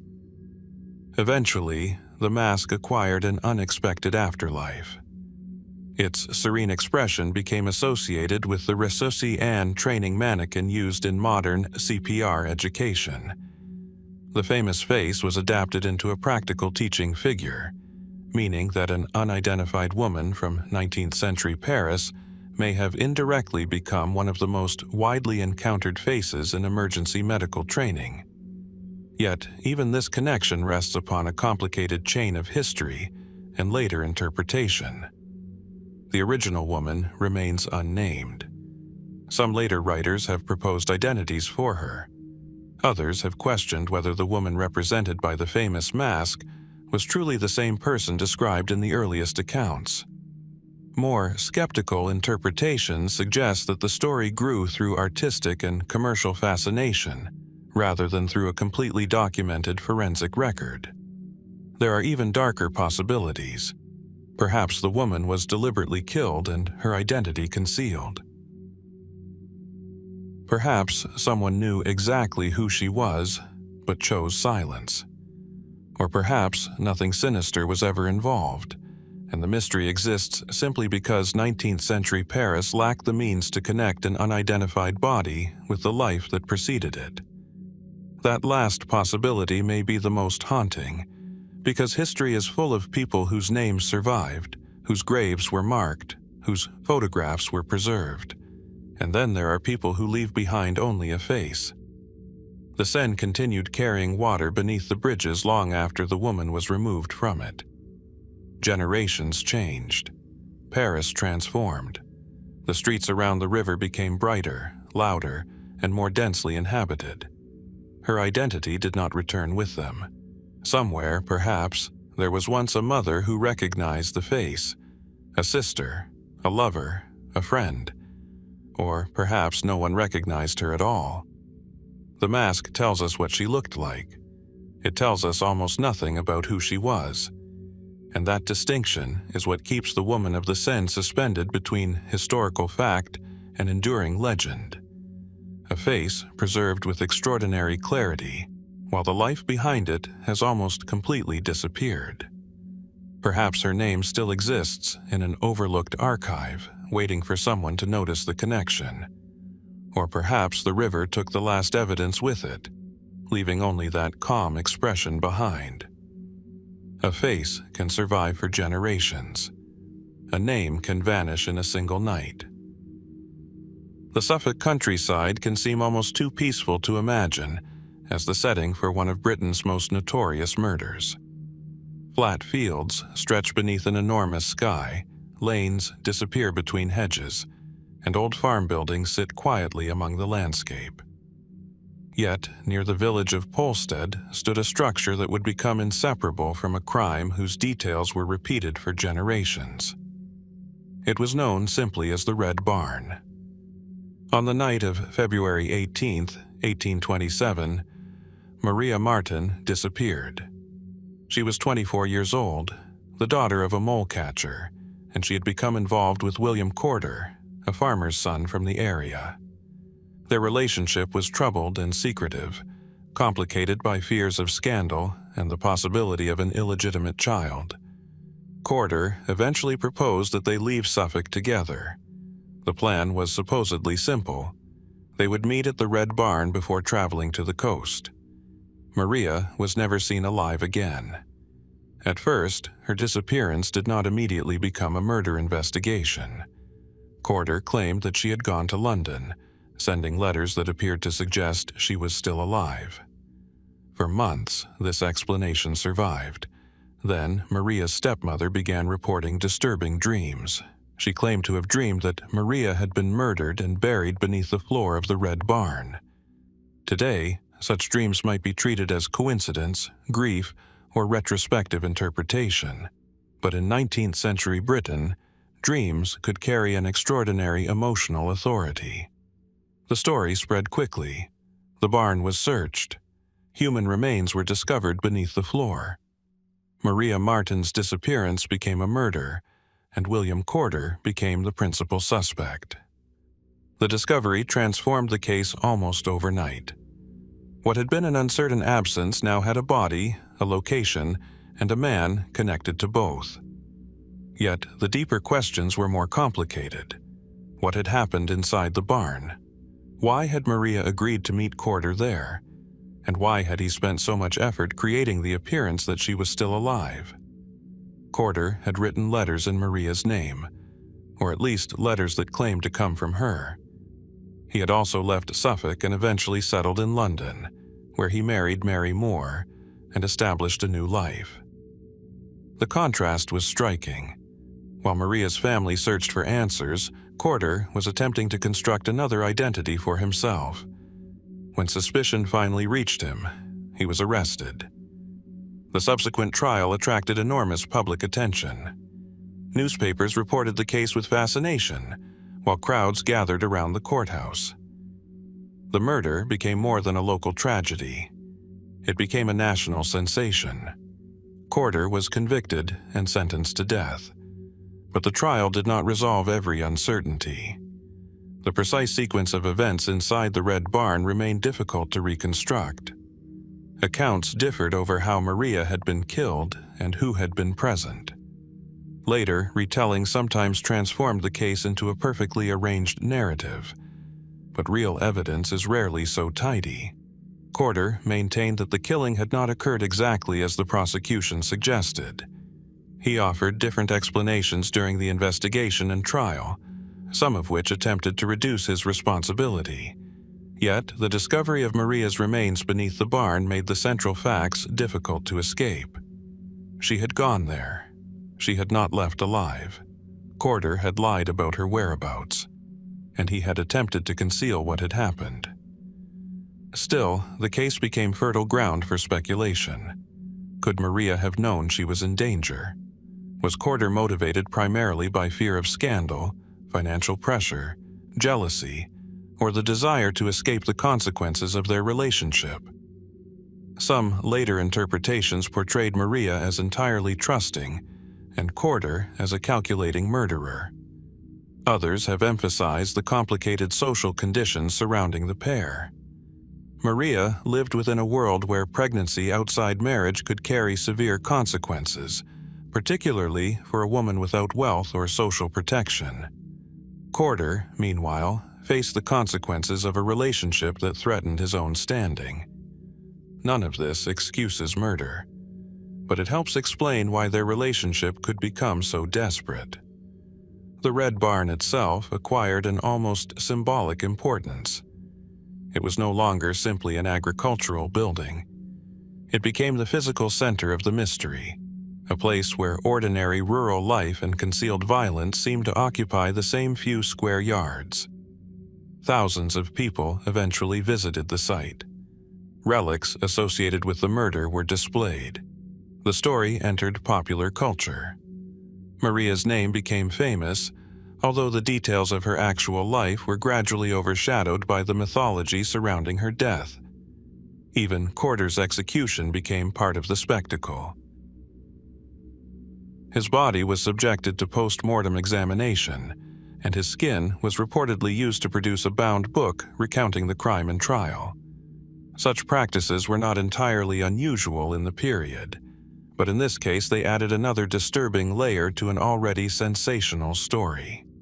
The Red Barn murder therefore became an early example of something that would later become familiar in criminal history, a real tragedy transformed into a cultural phenomenon. The public wanted explanations. Newspapers supplied narratives. Rumors filled gaps in the evidence, and each retelling made the story more polished, more dramatic, and potentially less faithful to the original events. Yet, beneath all of that remains a simple historical reality. Maria Martin entered the Red Barn in February 1827. Her body was later found there. William Corder was convicted of her murder and executed. Those facts are remarkably solid. What remains more difficult is understanding the private world that existed immediately before the killing. The conversations, fears, intentions, and decisions that brought two people to that place. Did Maria realize she was walking toward danger? Did Corder plan the murder beforehand, or did violence erupt from a confrontation neither had anticipated? Was the deception afterward carefully designed, or was it the desperate improvisation of a man attempting to escape consequences? The barn itself disappeared long ago. The fields changed. The people involved became names in books, but the landscape still carries the memory of a young woman whose final journey ended behind a red-painted door. And perhaps that is the most enduring mystery, not whether a murder occurred, but how an apparently ordinary relationship became so poisoned by secrecy that Maria Martin entered the Red Barn alive and emerged from history only as a body beneath its floor. By the late 19th century, the streets of Britain had become places of remarkable contradiction. Gas lamps illuminated pavements that still dissolved into darkness only a few yards beyond their reach. Crowds offered anonymity, yet a person walking alone could suddenly become the center of attention. Newspapers traveled faster than certainty, and a rumor repeated often enough could acquire the weight of fact. It was within this atmosphere that a peculiar figure began to emerge in the public imagination: the phantom attacker. Reports appeared of men approaching women in the street, frightening them, grabbing at their clothing, cutting garments, or striking without any obvious motive. In some places, the alleged attacker seemed almost theatrical, a shadow at the edge of a lamplit road, appearing suddenly before disappearing into the same darkness. The incidents were unsettling precisely because they were difficult to categorize. Was there really one assailant? Or had several unrelated encounters been woven together by fear? One of the best-known episodes occurred in London in the 1870s, when reports of a mysterious figure attacking women became increasingly common. Newspapers described an assailant who seemed to lurk near railway stations, streets, and poorly illuminated areas, sometimes frightening women with a weapon or attempting to cut their clothing. The descriptions varied. So did the circumstances. Some witnesses remembered a dark-clothed man. Others recalled a figure wearing unusual clothing or behaving strangely. A few reports suggested that the attacker carried a sharp instrument. But witnesses under sudden stress rarely produce identical memories. Distance alters perception. Darkness removes detail. Fear reshapes what the mind believes it has seen. And once newspapers begin circulating a particular description, later witnesses can unconsciously absorb those details into their own recollections. This creates a fascinating historical problem. Perhaps there was a genuine offender whose identity was never established. Perhaps several offenders were operating independently. Or perhaps a number of minor incidents became connected because the public had already begun expecting the appearance of a mysterious attacker. The phenomenon cannot be separated from Victorian journalism. Newspapers were commercially competitive, and stories involving danger in the streets attracted attention. A report of an assault could become a recurring narrative. Another woman attacked, another shadow seen, another narrow escape. Each new account strengthened the impression that something organized was happening. Fear itself became part of the evidence. This does not mean that the attacks were imaginary. Some victims clearly experienced genuine harassment or violence. The uncertainty concerns the scale and identity of the threat. Were all these incidents committed by the same person? There is no convincing evidence that they were. That distinction becomes particularly important when later generations connect these episodes with the more infamous criminal fears that swept Victorian Britain. The public imagination was already becoming accustomed to the idea of an unknown predator moving through the city. When later crimes occurred, earlier reports could be reinterpreted through the lens of those events. A shadow from one decade could become a suspect from another. Yet there were practical explanations as well. Urban Britain was changing rapidly. Cities were expanding, populations were becoming denser, and large numbers of people moved through streets where strangers knew almost nothing about one another. Gaslighting improved visibility, but it did not eliminate darkness. Narrow passages, railway cuttings, courtyards, and poorly watched roads remained ideal places for intimidation. An offender did not need to be mysterious. He merely needed darkness and an opportunity. Still, certain reports were peculiar enough to inspire more elaborate interpretations. Some accounts portrayed the attacker as unusually silent, almost ghost-like. Others described sudden appearances and equally sudden disappearances. Such descriptions encouraged the idea of a highly elusive individual who knew exactly how to exploit the city's geography. A more practical interpretation is less dramatic. A person familiar with the streets could easily disappear into a crowd. A doorway could conceal someone within seconds. A railway station could provide an immediate route away. The Victorian city itself could function as an accomplice without intending to. There were also reports in which the alleged attacker may have been misidentified, or where the incident itself was difficult to verify independently. This is where the boundary between crime history and urban folklore becomes especially delicate. A frightened witness reports an encounter. A newspaper publishes it. Another witness comes forward. The stories resemble one another. Soon, the public is no longer responding to individual events. They are responding to a figure. The phantom has acquired an identity without necessarily having a single human body behind it. And that may explain why these panics were so difficult to extinguish. Once people expected an attacker, ordinary encounters could acquire sinister meaning. A man following someone down a street might simply be walking in the same direction. A stranger waiting beneath a lamp could become suspicious. A sudden movement in an alley could be interpreted as the beginning of an assault. Fear changes the geography of a city. Familiar streets become threatening. Darkness becomes evidence. Silence becomes suspicious. The most interesting question, therefore, may not be whether Victorian Britain truly contained a single phantom attacker. It may be whether the concept itself became more powerful than any individual offender. Perhaps somewhere among the reports was a genuine predator whose crimes were never fully connected. Perhaps several criminals contributed to the pattern. Perhaps some accounts were exaggerated by frightened witnesses and hungry newspapers. Or perhaps the truth lies somewhere between these possibilities. A handful of real attacks magnified into a collective nightmare by a society learning how vulnerable an anonymous city could make its inhabitants feel.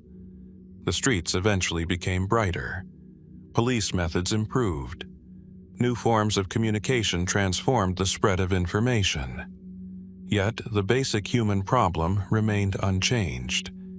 When someone disappears into darkness after frightening another person, what remains afterward is not always evidence. Sometimes it is only memory, and memory, once shared by thousands of people, can create a figure that seems almost impossible to erase. A phantom without a confirmed name, a face, or a final appearance. Perhaps that is why the Victorian attacker remains suspended between criminal history and urban legend. Somewhere beneath the newspaper headlines, there may have been a real person moving through the darkness, but history can no longer tell us exactly where that person ends and the legend begins. By the beginning of the 19th century, London had become a city of immense contrasts. Beyond the grand avenues and government buildings lay a dense maze of lanes, courts, markets, workshops, and crowded neighborhoods where strangers passed within inches of one another without ever knowing their names.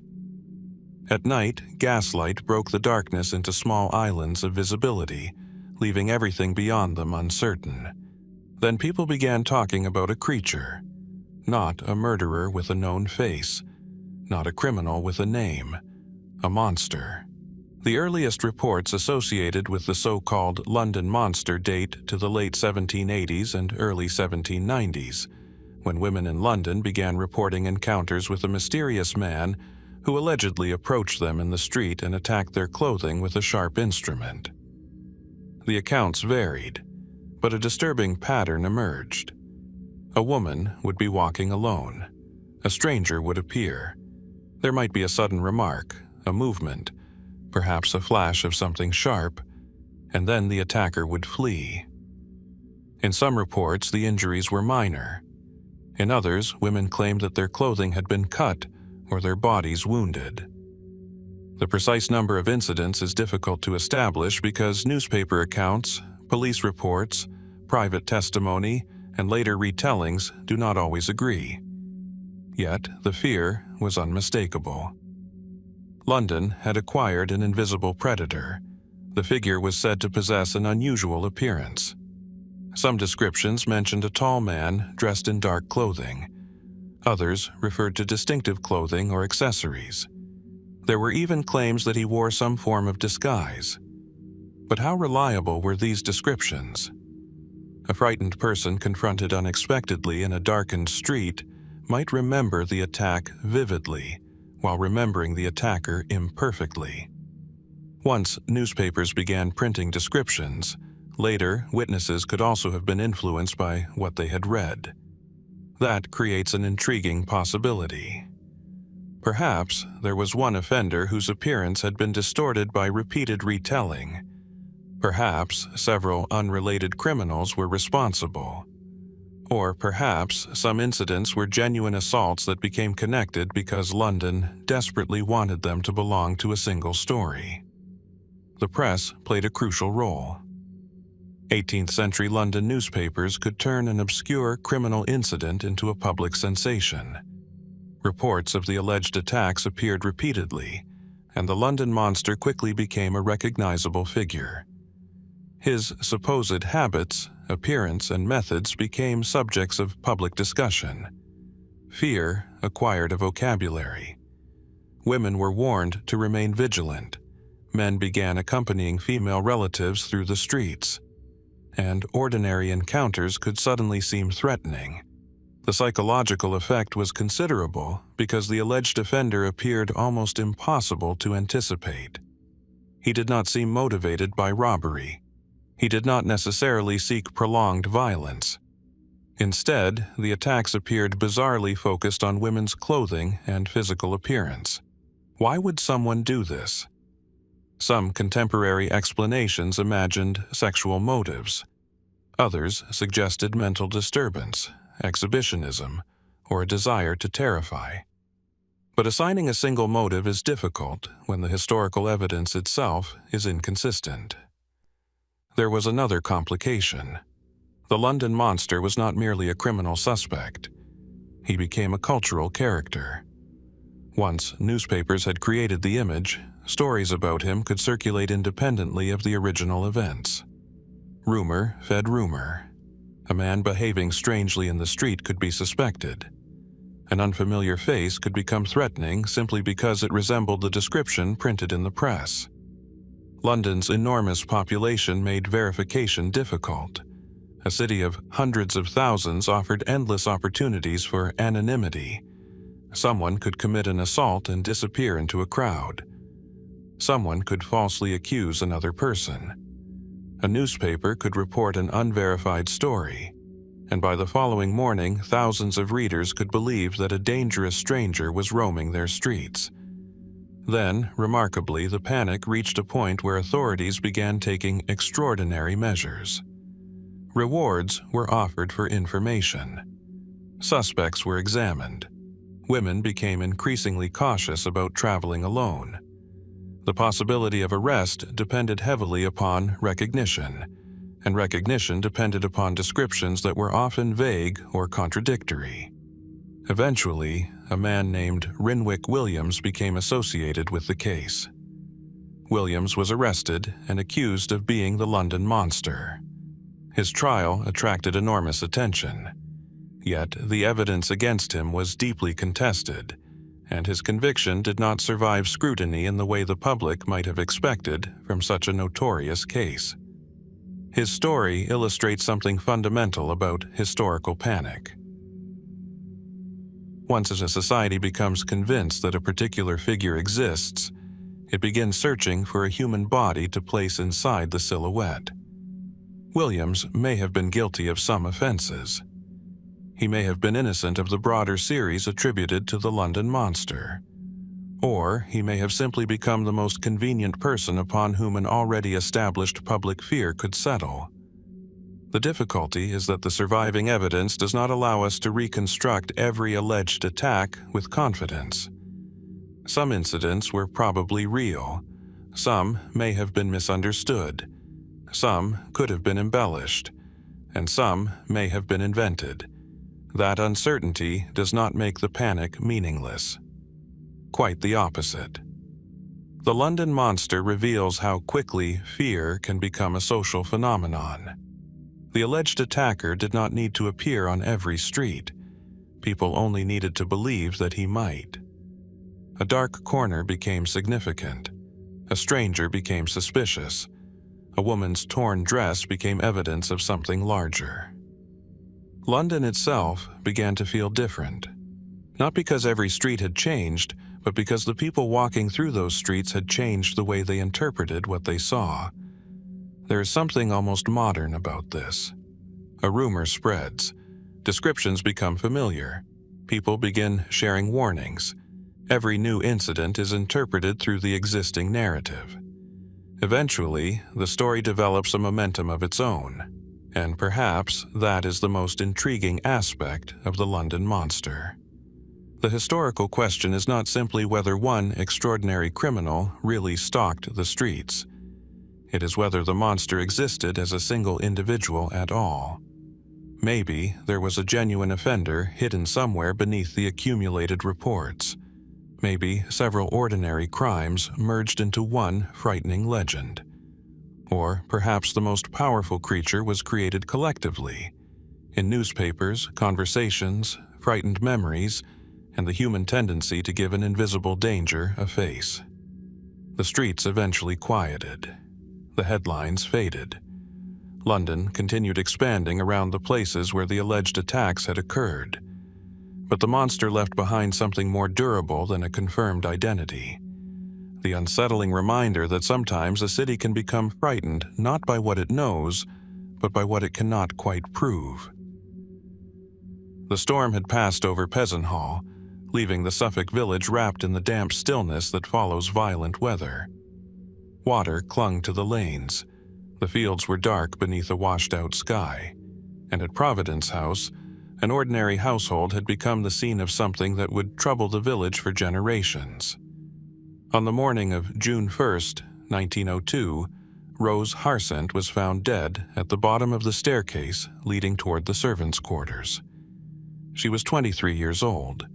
She was also 6 months pregnant. And almost immediately, the circumstances surrounding her death raised a question that would never receive a definitive answer. Who had entered Providence House during the storm, and why?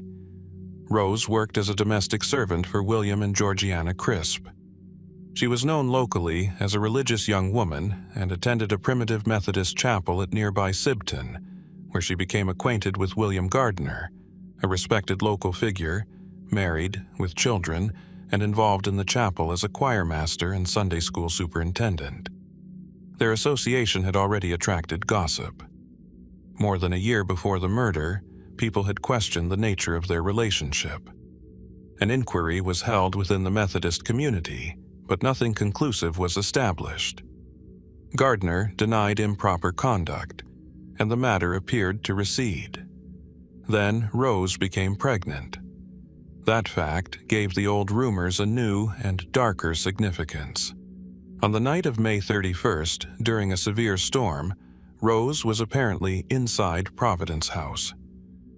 One of the most important pieces of evidence was an unsigned note asking her to place a light in her window at 10 o'clock and suggesting that someone would come to the rear of the house around midnight. The prosecution later argued that this message was connected to Gardner. But a note is not a confession. Its authorship became one of the central questions of the case. What was certain was what Rose's father discovered the following morning. Her body lay in the kitchen near the staircase. Her throat had been cut, and she had suffered additional wounds. Her nightdress had been partially burned. Paraffin had apparently been scattered around the area, and a broken bottle was found nearby. The scene suggested that someone had attempted to destroy evidence, or perhaps to create confusion about what had happened. At first, the circumstances were sufficiently unclear that suicide was considered, but the injuries and the surrounding evidence soon pushed investigators toward murder. And suspicion settled heavily upon William Gardner. There were reasons. The old rumors, the pregnancy, the alleged midnight meeting, a possible letter, and evidence that appeared, at least to the prosecution, to connect Gardner with the scene. Investigators examined his clothing, his movements, his possessions, and even footwear resembling marks discovered in the mud. Blood was reportedly found on his pocket knife, although not on his clothing. Yet every clue carried a question behind it. If Gardner had committed the murder, how had he entered the house? How much time had he possessed?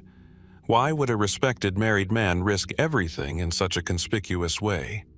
And if he was innocent, who else had a reason to enter Providence House during a storm? Gardner was arrested and eventually brought before the Ipswich Assizes. The trial became a remarkable confrontation between circumstantial evidence and reasonable doubt. The prosecution portrayed Gardner as a man whose secret relationship had created a motive for eliminating Rose and her unborn child. The defense attacked the assumptions connecting him to the murder and emphasized the absence of direct evidence. There was no witness who saw him kill Rose. No confession. No definitive physical proof placing him at the moment of death. The jury could not agree. Gardner was tried again in January 1903. Once more, the evidence failed to produce a unanimous verdict.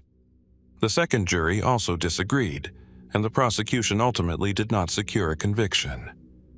Gardner was released. That outcome left Peasenhall with an uncomfortable problem. A woman had been murdered.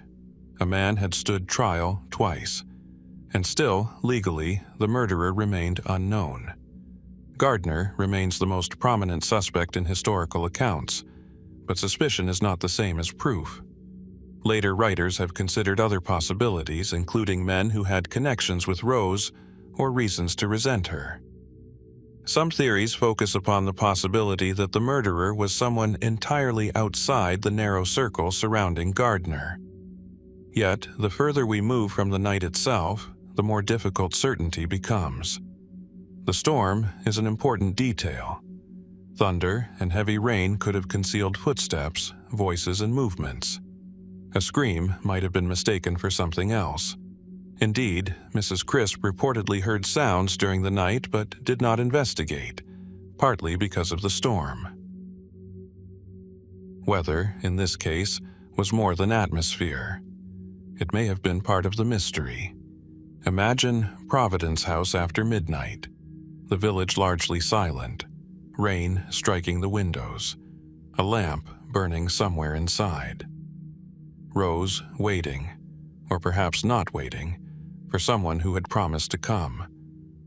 Then a confrontation, a struggle, a sudden violence that left traces but no reliable witness. By morning, the storm had moved on, carrying away whatever sounds might have explained the final hours of her life. The case also reveals something about Edwardian rural society that can easily disappear beneath the murder narrative. Peasenhall was a close community where reputation mattered. Religious affiliation, marriage, employment, pregnancy, and social standing were not private matters in the modern sense. Rumors could travel quickly, and once attached to a person's name, they could become almost impossible to remove. For Rose, that social pressure had a particularly cruel dimension. She was dead before she could explain her relationship with Gardner. She could not identify the author of the note. She could not tell investigators who had been inside the house. The most important witness was gone, and so the surviving evidence speaks in fragments: a letter, footprints, a knife, burned fabric, a storm, an uncertain relationship, and two juries unable to agree. Perhaps Gardner was responsible and escaped conviction because the evidence could never rise above suspicion. Perhaps another person entered Providence House that night and allowed suspicion to fall naturally upon him. Or perhaps one crucial detail was misunderstood before anyone realized its importance. More than a century later, Rose Harsent's murderer remains officially unidentified. The village has changed, the people who knew her are long gone, and the storm that accompanied her final night survives only in records. Yet the question remains strangely immediate. Who stood inside Providence House with Rose Harsent after midnight? And what exactly happened during those few hours when the rain concealed the sound of footsteps, and history lost the person who could have told us the truth? The Kent countryside in early summer has a peculiar stillness. Broad fields broken by hedgerows, narrow tracks sinking into the green, and houses standing at comfortable distances from one another. Near the village of Itham, that quiet landscape became the setting for a murder whose circumstances would remain unresolved long after the newspapers had fallen silent. On the morning of June 24, 1921, Caroline Luard was found dead on a track near the grounds of Itham Moat. She had been shot. The location was secluded enough to offer privacy, yet close enough to the surrounding estate that the discovery could not remain unnoticed for long. What initially appeared to be a violent crime soon developed into something more unsettling. There seemed to be no obvious motive, no convincing eyewitness, and no simple explanation for why Caroline had been targeted. Caroline Luard was a middle-aged woman from a respectable military family. She was married to Major General Charles Luard, a retired army officer whose career had included service in India and elsewhere within the British Empire. The couple lived at Itham, and their social position placed them well within the respectable world of Edwardian and post-war England. Nothing about Caroline's final morning suggested that she was about to become the center of a criminal investigation. She had gone out with her dogs. It was an ordinary activity. Then, somewhere along the path, someone approached her with a firearm. 2 shots were fired. Caroline died at the scene. The question was immediate and brutal. Why would anyone want her dead? Investigators began examining the people around her. There was no obvious robbery. Her possessions did not provide a convincing explanation. The killing did not appear to be a random act of violence, yet there was no straightforward motive pointing toward a particular suspect. The investigation soon turned toward the Luard household itself. Caroline's husband became an object of scrutiny, as often happens when a murder occurs within an apparently secure domestic environment. Yet Charles Luard's circumstances offered no simple answer.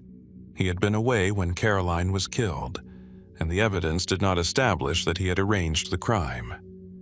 Still, the absence of an explanation encouraged speculation. Then, attention fell upon Caroline's relationships and acquaintances. Among the names considered was that of a local man connected to the Luard family. Rumors circulated about personal relationships and private tensions, although separating genuine evidence from later speculation is difficult. The case attracted precisely the kind of public fascination that allows uncertain details to become more solid in memory than they ever were in reality. What had Caroline known? Whom had she met? Had someone been waiting for her on that quiet track? Or had the murderer chosen the location simply because it offered a rare moment of isolation? The firearm introduced another layer of uncertainty. A gunshot is difficult to mistake, yet the surrounding countryside could still conceal the identity of the person who fired it. There was no modern network of cameras, telephones, forensic databases, or electronic records capable of reconstructing movement minute by minute. The investigation depended upon witnesses, physical traces, testimony, and the reliability of human memory, and memory is rarely precise. One of the most troubling features of the case was the lack of a compelling motive. Murder investigations are often built around a recognizable chain: resentment, money, jealousy, revenge, fear. Here, the chain seemed incomplete. A theory could be constructed around almost any relationship, but constructing a theory is not the same as proving one. The police examined the possibility of personal motives, financial motives, and chance encounters. Yet, no explanation achieved the strength required to close the case with certainty. As the investigation continued, suspicion reached into the wider community. Caroline had lived within a social world where people knew one another, exchanged visits, observed marriages, discussed reputations, and remembered small disagreements. Such environments can provide investigators with valuable information, but they can also generate rumor. A whispered suspicion can become a newspaper possibility. A possibility can become a remembered fact. And eventually, a remembered fact can distort the original case. This is particularly important with Caroline Luard. Later accounts have sometimes emphasized dramatic theories concerning her private life and the possibility that someone close to her had a motive. Other interpretations have suggested a more opportunistic crime, perhaps committed by someone whose connection with Caroline was far less intimate. Neither possibility fully resolves the evidence. Then there is Charles Luard himself. His response to Caroline's death has been scrutinized ever since. The grief of a husband can be interpreted in countless ways, especially when later generations know that the murder was never solved. Suspicion can transform ordinary behavior into something sinister, simply because the final answer is missing. That does not make the suspicion meaningless. It simply means that historical investigation must resist the temptation to turn emotional interpretation into evidence. The case grew colder. No definitive murderer emerged. No confession supplied the missing sequence of events. No surviving piece of evidence has conclusively established who fired the weapon. And yet, Caroline's final journey can still be imagined with uncomfortable clarity. A woman walking with her dogs. A familiar country path. The soft movement of summer air through the trees. Then an encounter that lasted perhaps only seconds. A weapon raised. 2 shots. Silence returning almost immediately afterward. Whoever stood there knew something that Caroline could no longer tell us. Perhaps the killer had planned the meeting. Perhaps the encounter was spontaneous. Perhaps the murderer was someone she recognized. Or perhaps the person who killed her was almost a stranger, and the apparent absence of motive is simply a reflection of how little we truly know about the final hours of her life. Caroline Luard's death remains one of those cases in which the landscape seems almost to preserve the question. The path remains easier to imagine than the person who walked it with her that morning. More than a century later, the evidence still points toward possibilities rather than certainty. And somewhere between the respectable life Caroline appeared to lead and the violence that ended it lies a missing piece of the story. A person who knew why she had to die, but who left behind no explanation that history has been able to recover. The Suffolk landscape can appear almost unchanged by centuries. Low fields, old lanes, hedges bending beneath the wind, and villages whose names seem to belong to a quieter England. Yet, beneath that familiar countryside lies a story so peculiar that it has repeatedly crossed the boundary between folklore and historical inquiry. Its origins reach far beyond the Victorian Age. The story concerns 2 children said to have appeared near the village of Woolpit in Suffolk during the Middle Ages. Their skin was described as green. They spoke a language no one understood. Their clothing was unfamiliar, and, according to the surviving medieval accounts, they seemed unable to explain where they had come from. For centuries, the tale remained a curious fragment of English folklore. Then, Victorian Britain rediscovered it. That revival is almost as fascinating as the original story. By the 19th century, Britain had developed an intense appetite for antiquarian subjects, local traditions, medieval manuscripts, forgotten chronicles, and tales, occupying the uncertain territory between documented history and popular belief. Scholars, writers, collectors, and newspapers were increasingly interested in stories that seemed to preserve memories from a distant and poorly understood past. The Green Children fitted perfectly into this cultural moment. The earliest substantial accounts are associated with 2 medieval writers, William of Newburgh and Ralph of Coggeshall. Their versions differ in detail, but both describe the appearance of 2 children near Woolpit.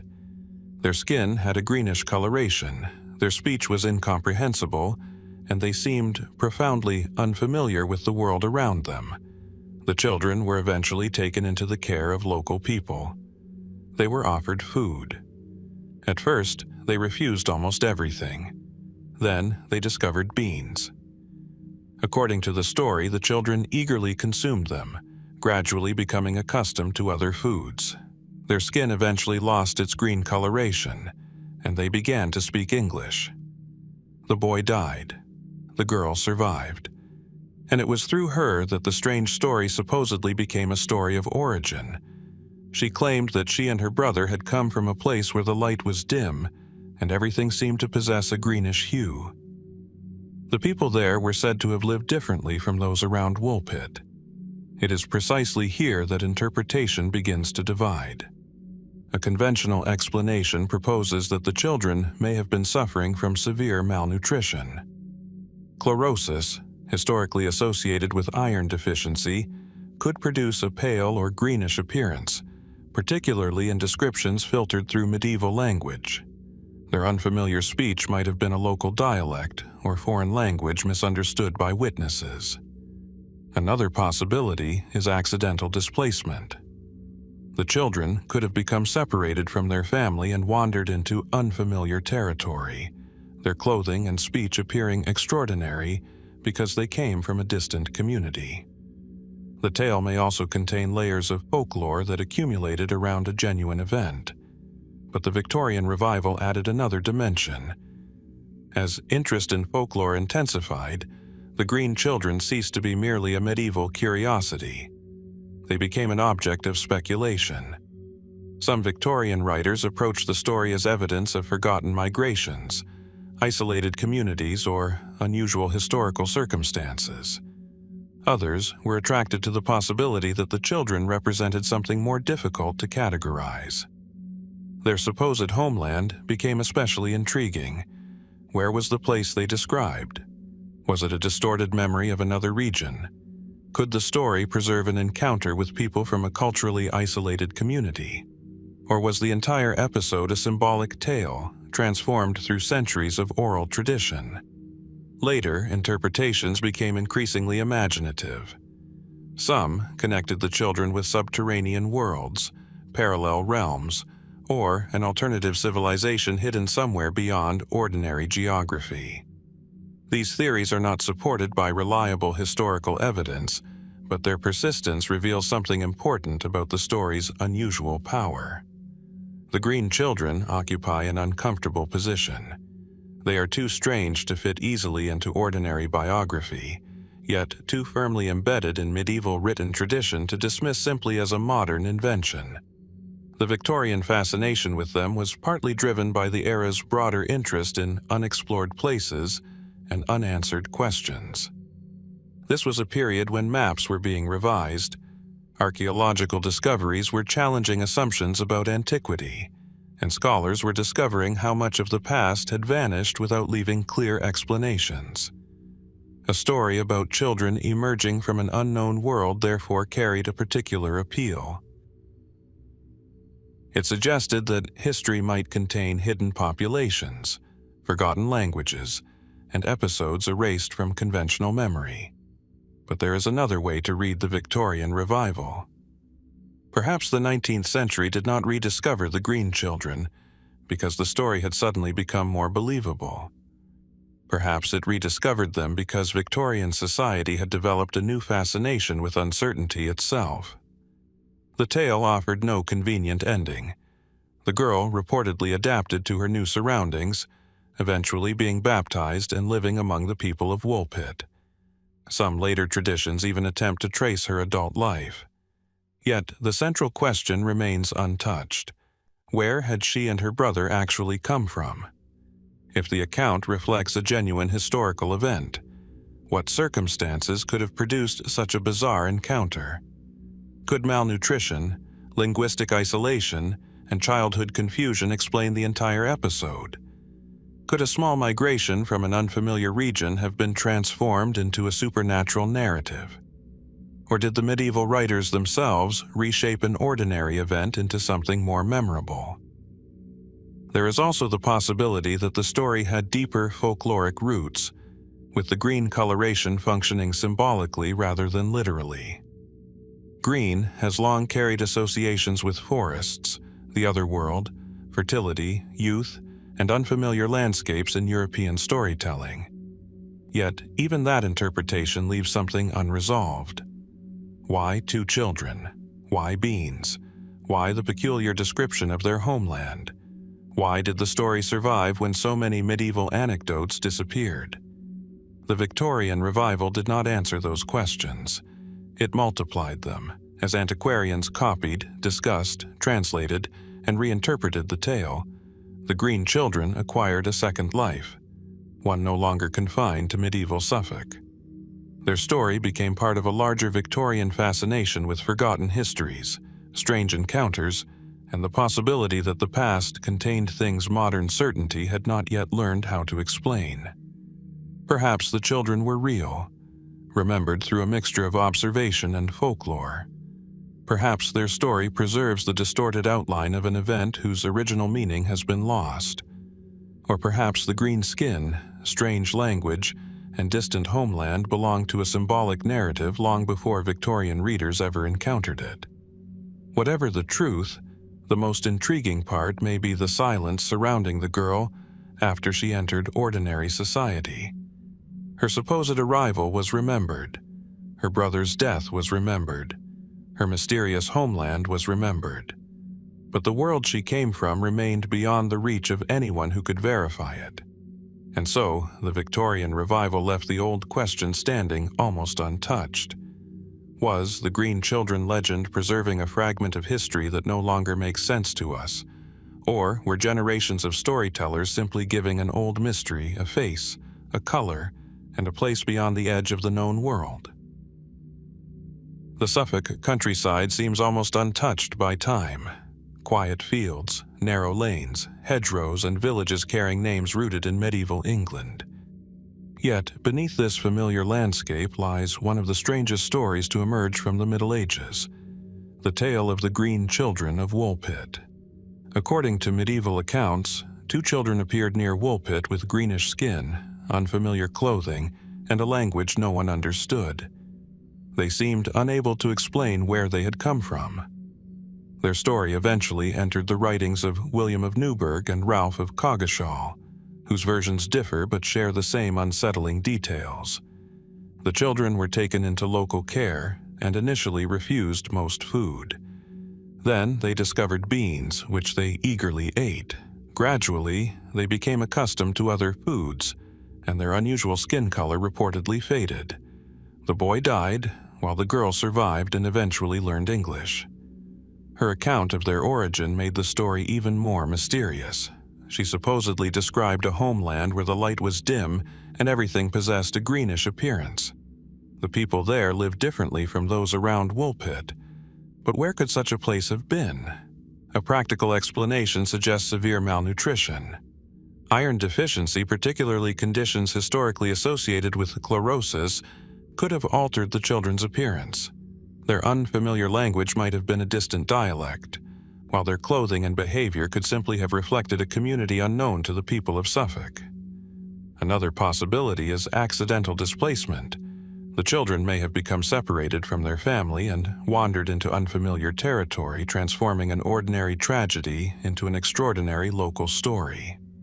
Yet, the tale may also contain layers of folklore added over time. That possibility became especially significant during the Victorian period, when Britain developed a powerful fascination with medieval manuscripts, local legends, forgotten civilizations, and unexplained episodes from the past. The Green Children were rediscovered during precisely this atmosphere of antiquarian curiosity. Victorian writers began treating the story as more than a medieval curiosity. Some searched for historical explanations involving isolated communities or forgotten migrations. Others became fascinated by the children's mysterious homeland, imagining hidden populations or places beyond the boundaries of familiar geography. Later interpretations went even further, suggesting subterranean worlds, parallel realms, or other civilizations concealed beyond ordinary experience. There is no reliable evidence supporting such ideas, but their persistence demonstrates how naturally the tale invites speculation. The Victorian fascination may tell us as much about the 19th century as it does about medieval Suffolk. Britain was witnessing archaeological discoveries, expanding geographical knowledge, and renewed attempts to reconstruct a past filled with gaps. A story about two children emerging from an unknown world seemed almost perfectly designed for an age fascinated by what remained undiscovered. The Northumberland countryside carries its history differently. Along the Tyne Valley, stone walls divide fields beneath wide skies, while old settlements and burial grounds lie quietly beneath layers of soil. It is a landscape where prehistoric remains are not unusual. What is unusual is when two small carved objects, apparently found beneath the earth, begin to acquire a reputation far larger than their physical size. These became known as the Hexham heads. Their story belongs partly to archaeology, partly to folklore, and partly to the uneasy territory where an ordinary object becomes extraordinary through the stories attached to it. The heads were reportedly discovered in the early 20th century by two children near Hexham, Northumberland. They were small, stone-like carvings depicting human faces, and their appearance was unusual enough to attract attention. One reportedly resembled a male face, while the other appeared more childlike. At first glance, there was nothing supernatural about them. Carved objects are hardly unexpected in a region rich in ancient remains. Northumberland contains evidence of prehistoric settlement, Roman occupation, medieval communities, and later rural life. A small carved head could therefore have many possible origins. It might be ancient, it might be comparatively recent, it might even be an imitation made long after the period to which later observers attempted to assign it. Yet, the Hexham heads became interesting for another reason. Stories began to circulate about unusual experiences associated with them. Accounts attributed strange events to the objects, including unsettling dreams, disturbing sensations, and claims that the carvings were somehow connected with occult or folkloric traditions. Such stories are difficult to verify, particularly when they emerge years after an object's discovery and pass through several people before reaching the public. But the atmosphere surrounding the heads was already changing. An archaeological curiosity was becoming a mystery. The question of age came first. Were the carvings genuinely ancient? If so, what culture had produced them? Their facial forms did not immediately fit comfortably into a single recognized archaeological tradition. That uncertainty encouraged speculation about prehistoric Britain and the possibility that the heads might preserve some forgotten local artistic practice. But an absence of an obvious match is not evidence of great antiquity. Objects can be unusual without being ancient, and isolated carvings are notoriously difficult to date when they lack a secure archaeological context. This distinction became increasingly important as the Hexham heads entered popular discussion. Some interpretations connected them with ancient Celtic traditions. Others proposed that they represented supernatural beings or figures associated with older European folklore. Still others suggested that their apparent strangeness came not from their origin, but from the expectations imposed upon them by modern observers. There was also a darker layer to the story. The heads became associated with alleged paranormal phenomena. Reports circulated that people who possessed or encountered them experienced unsettling disturbances. Some accounts described inexplicable feelings, strange dreams, or events interpreted as manifestations of something attached to the objects. Such claims belong to the realm of anecdote rather than established historical evidence. Yet, dismissing them entirely misses an important part of the story.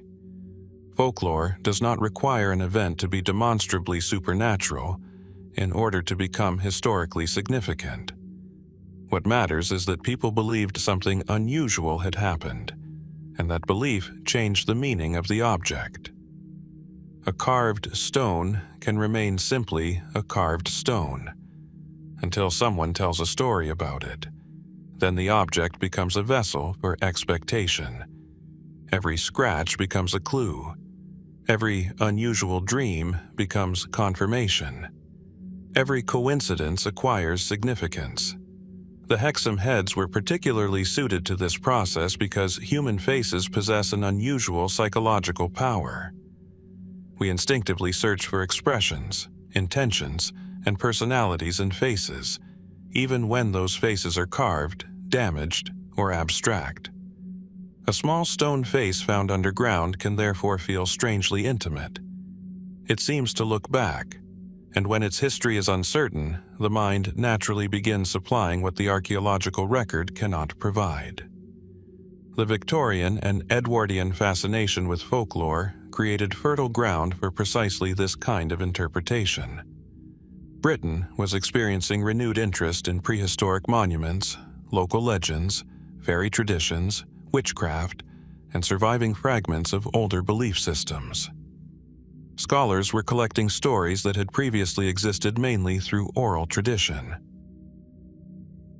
At the same time, popular culture was increasingly fascinated by spiritualism and the possibility of hidden forces.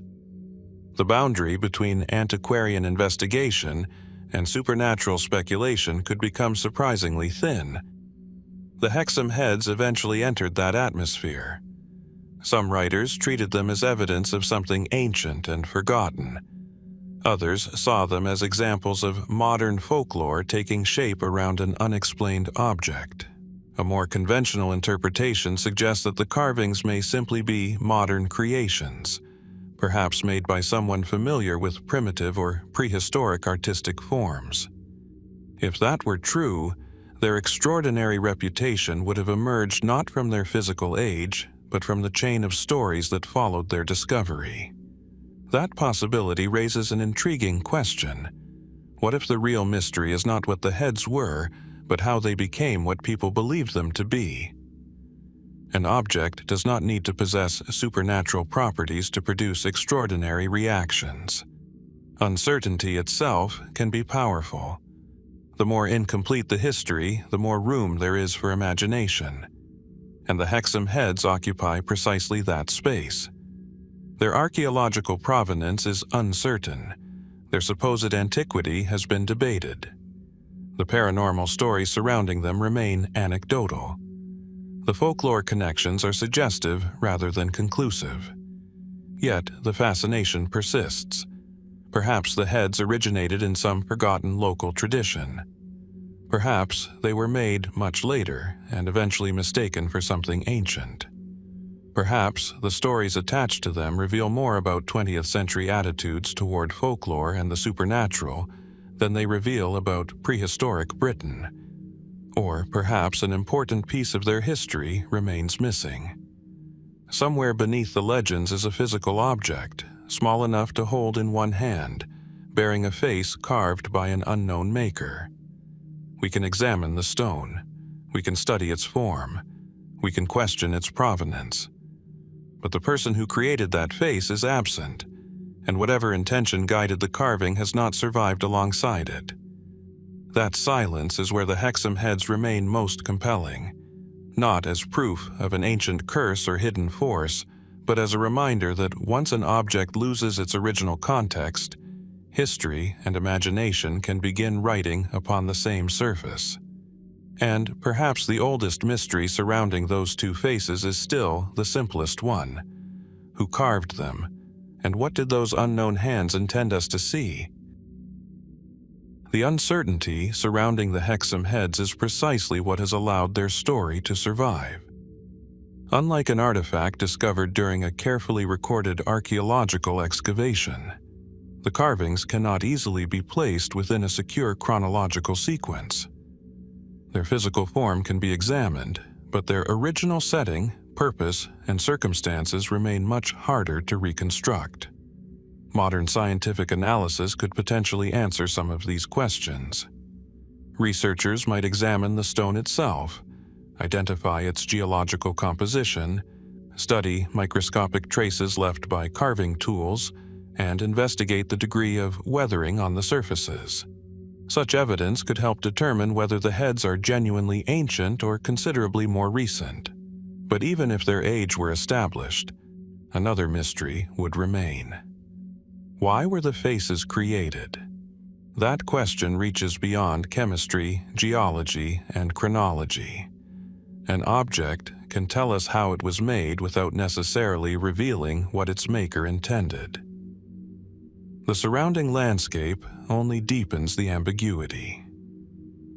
Northumberland contains layers of human activity extending across prehistoric settlement, Roman occupation, medieval communities, and centuries of later rural life. Objects can be buried, moved, disturbed, reused, and eventually rediscovered far from their original position. A discovery beneath the soil does not automatically mean that the object has remained there since antiquity. Perhaps the Hexham heads truly belong to a forgotten artistic or ritual tradition. Perhaps they were produced much later by someone fascinated with primitive or prehistoric imagery. Another possibility is that their physical history was relatively ordinary, while the extraordinary element developed entirely through the stories that followed their discovery. The heads themselves offer remarkably little assistance. They preserve the shapes of faces, but not the identities of the people represented. They retain the marks of unknown hands, but reveal nothing about the person who held the carving tools. Their expressions may appear deliberate, even strangely familiar. Yet we cannot know whether the maker intended them to appear solemn, frightening, humorous, ceremonial, or simply human. And that silence is what gives them their peculiar power. Two small carved faces can be held in the hand, examined under light, photographed, measured, and debated by specialists. Yet none of those actions can restore the moment when their unknown creator first shaped the stone. Perhaps the real mystery is not whether the Hexham heads carried a curse, possessed some hidden force, or belonged to a forgotten civilization. Perhaps it is something quieter and more human, how easily an object can outlive the meaning given to it. The maker disappeared. The original context disappeared. The explanation may have disappeared as well. What remains are two faces, surrounded by generations of questions, and somewhere behind those silent expressions, an intention that history has never quite managed to recover.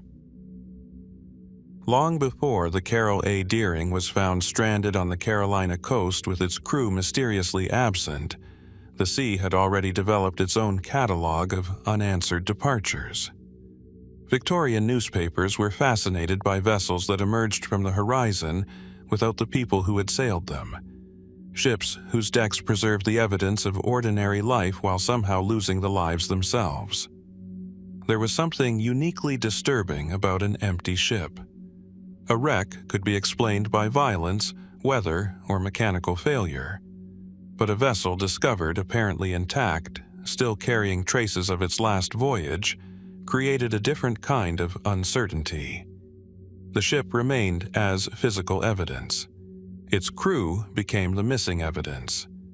The Victorian Age produced several maritime cases that established this unsettling pattern long before the Carroll A. Deering entered the historical record. Perhaps the most famous was the Mary Celeste, discovered adrift in the Atlantic in December 1872. Her cargo remained aboard. Personal possessions were still present. Yet Captain Benjamin Briggs, his family, and the crew had vanished. The lifeboat was missing, suggesting that those aboard had deliberately abandoned the vessel, but why they did so remains uncertain. The Mary Celeste became a template for maritime mystery. But it was not alone. Throughout the 19th century, ships could disappear for reasons that were frustratingly difficult to reconstruct. Navigation was imperfect. Weather could change within hours. Charts were incomplete. Communication across oceans depended entirely upon the vessel itself. Once a ship vanished beyond the horizon, there might be no witness to describe what happened. And that is where the Carroll A. Deering would eventually inherit an older tradition of uncertainty. Consider the nature of the sea itself. A vessel at anchor might appear perfectly secure while currents slowly alter its position. A sudden squall could separate people from their ship. A damaged lifeboat could vanish within minutes. A captain might make a decision that seemed reasonable at the time, but became inexplicable after the event. To investigators on land, the ocean offered an almost cruel absence of context. The Victorian-Era understood this better than perhaps any earlier generation. Steamships were making ocean travel faster and more regular, yet the sea remained overwhelmingly larger than the systems designed to cross it. Telegraph cables could transmit information between continents, but only along fixed routes. A ship beyond communication remained profoundly isolated. That isolation encouraged speculation. When the Mary Celeste was discovered, explanations ranged from alcohol fumes and fears of explosion to piracy, mutiny, deliberate abandonment, and more imaginative possibilities. None achieved universal acceptance. The important point is not whether any particular theory was correct. It is that the evidence itself permitted several competing narratives. That same problem would later surround other abandoned vessels. Sometimes the vessel was damaged. Sometimes the cargo was disturbed. Sometimes the lifeboats were missing. Sometimes there was simply too little information to distinguish accident from deliberate action. The Victorian imagination became particularly captivated by the possibility of a ship continuing its voyage after its human story had abruptly ended. Such vessels were almost philosophical objects. They preserved movement while losing purpose. A ship could remain afloat after the people who understood its destination were gone. And perhaps that is why later ghost ship cases felt so unsettling to the public. They were not merely maritime accidents. They seemed to expose the fragility of human control. The Carroll A. Deering, discovered abandoned near Diamond Shoals in January 1921, belonged to a later technological world, but the emotional structure of its mystery was unmistakably familiar. Its 5-man crew had disappeared. The ship itself remained. There were indications that the vessel had been abandoned in haste. Its lifeboats were gone. Navigation equipment and personal effects had reportedly disappeared with the men, while the ship's condition suggested that something unusual had occurred before it came ashore. Investigators searched for explanations. Piracy was considered. Mutiny was considered. Smuggling was considered. Political intrigue was considered. Even theories involving rum running and organized crime entered the investigation. Yet, the fundamental difficulty was the same one that had haunted Victorian maritime mysteries decades earlier. There was no surviving witness to tell the final sequence. The sea had removed the people who could have transformed fragments into a narrative. This is where the earlier cases become important, not because they directly explain the Deering, but because they reveal how investigators and the public had already learned to interpret an abandoned ship. A vessel without its crew became an invitation.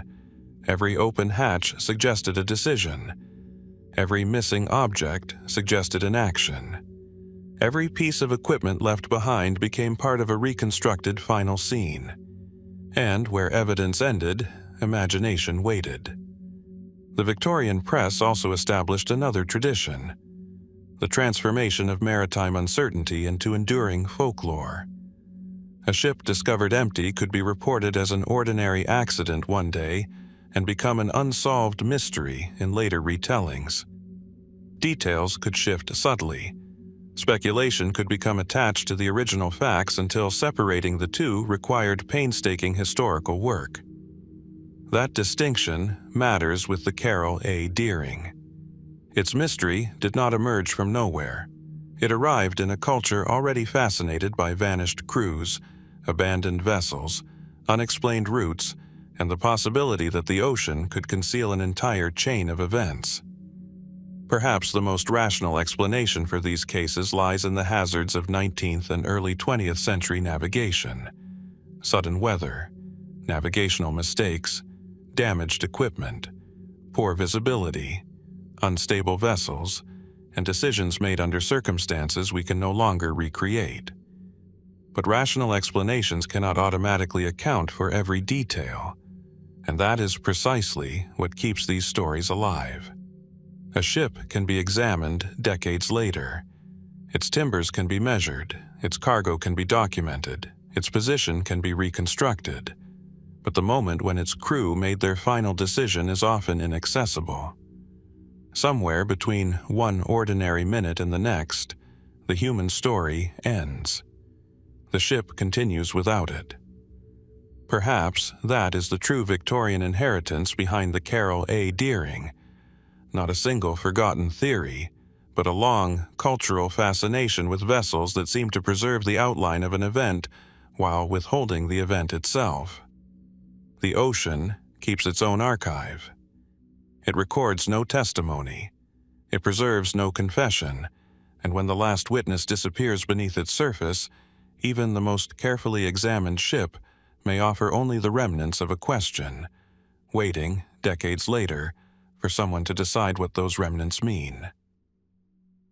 The story of the Hexham heads became increasingly intriguing once the carvings crossed the boundary between archaeological curiosity and folklore.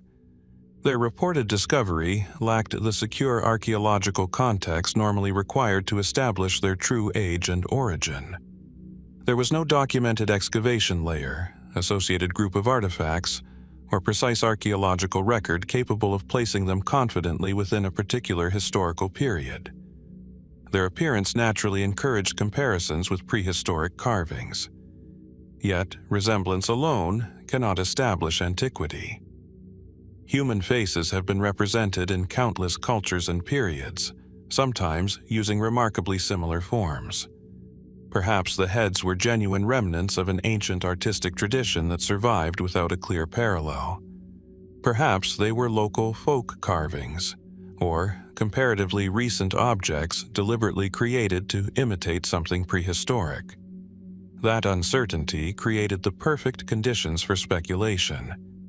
As the story developed, darker accounts became attached to the objects.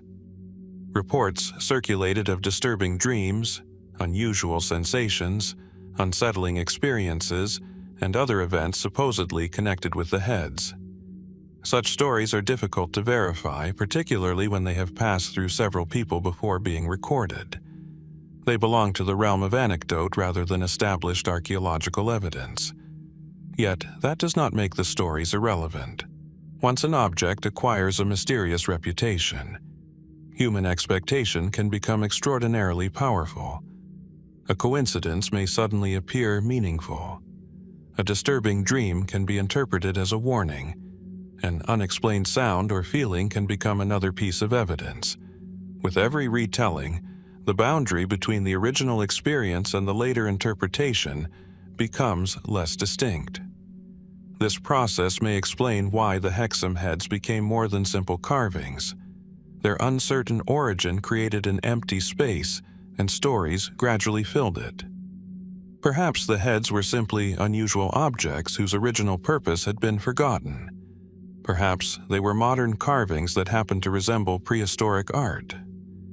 Or perhaps their reputation reveals something more interesting about the period in which they became famous, a time when Britain was deeply fascinated by ancient monuments, forgotten traditions, folklore, spiritualism, and the possibility that fragments of older beliefs might still survive. The mystery, therefore, may not depend upon anything supernatural. It may depend upon uncertainty itself. When people cannot determine what an object is, they begin asking what it could be, and sometimes the possibilities become more powerful than the evidence.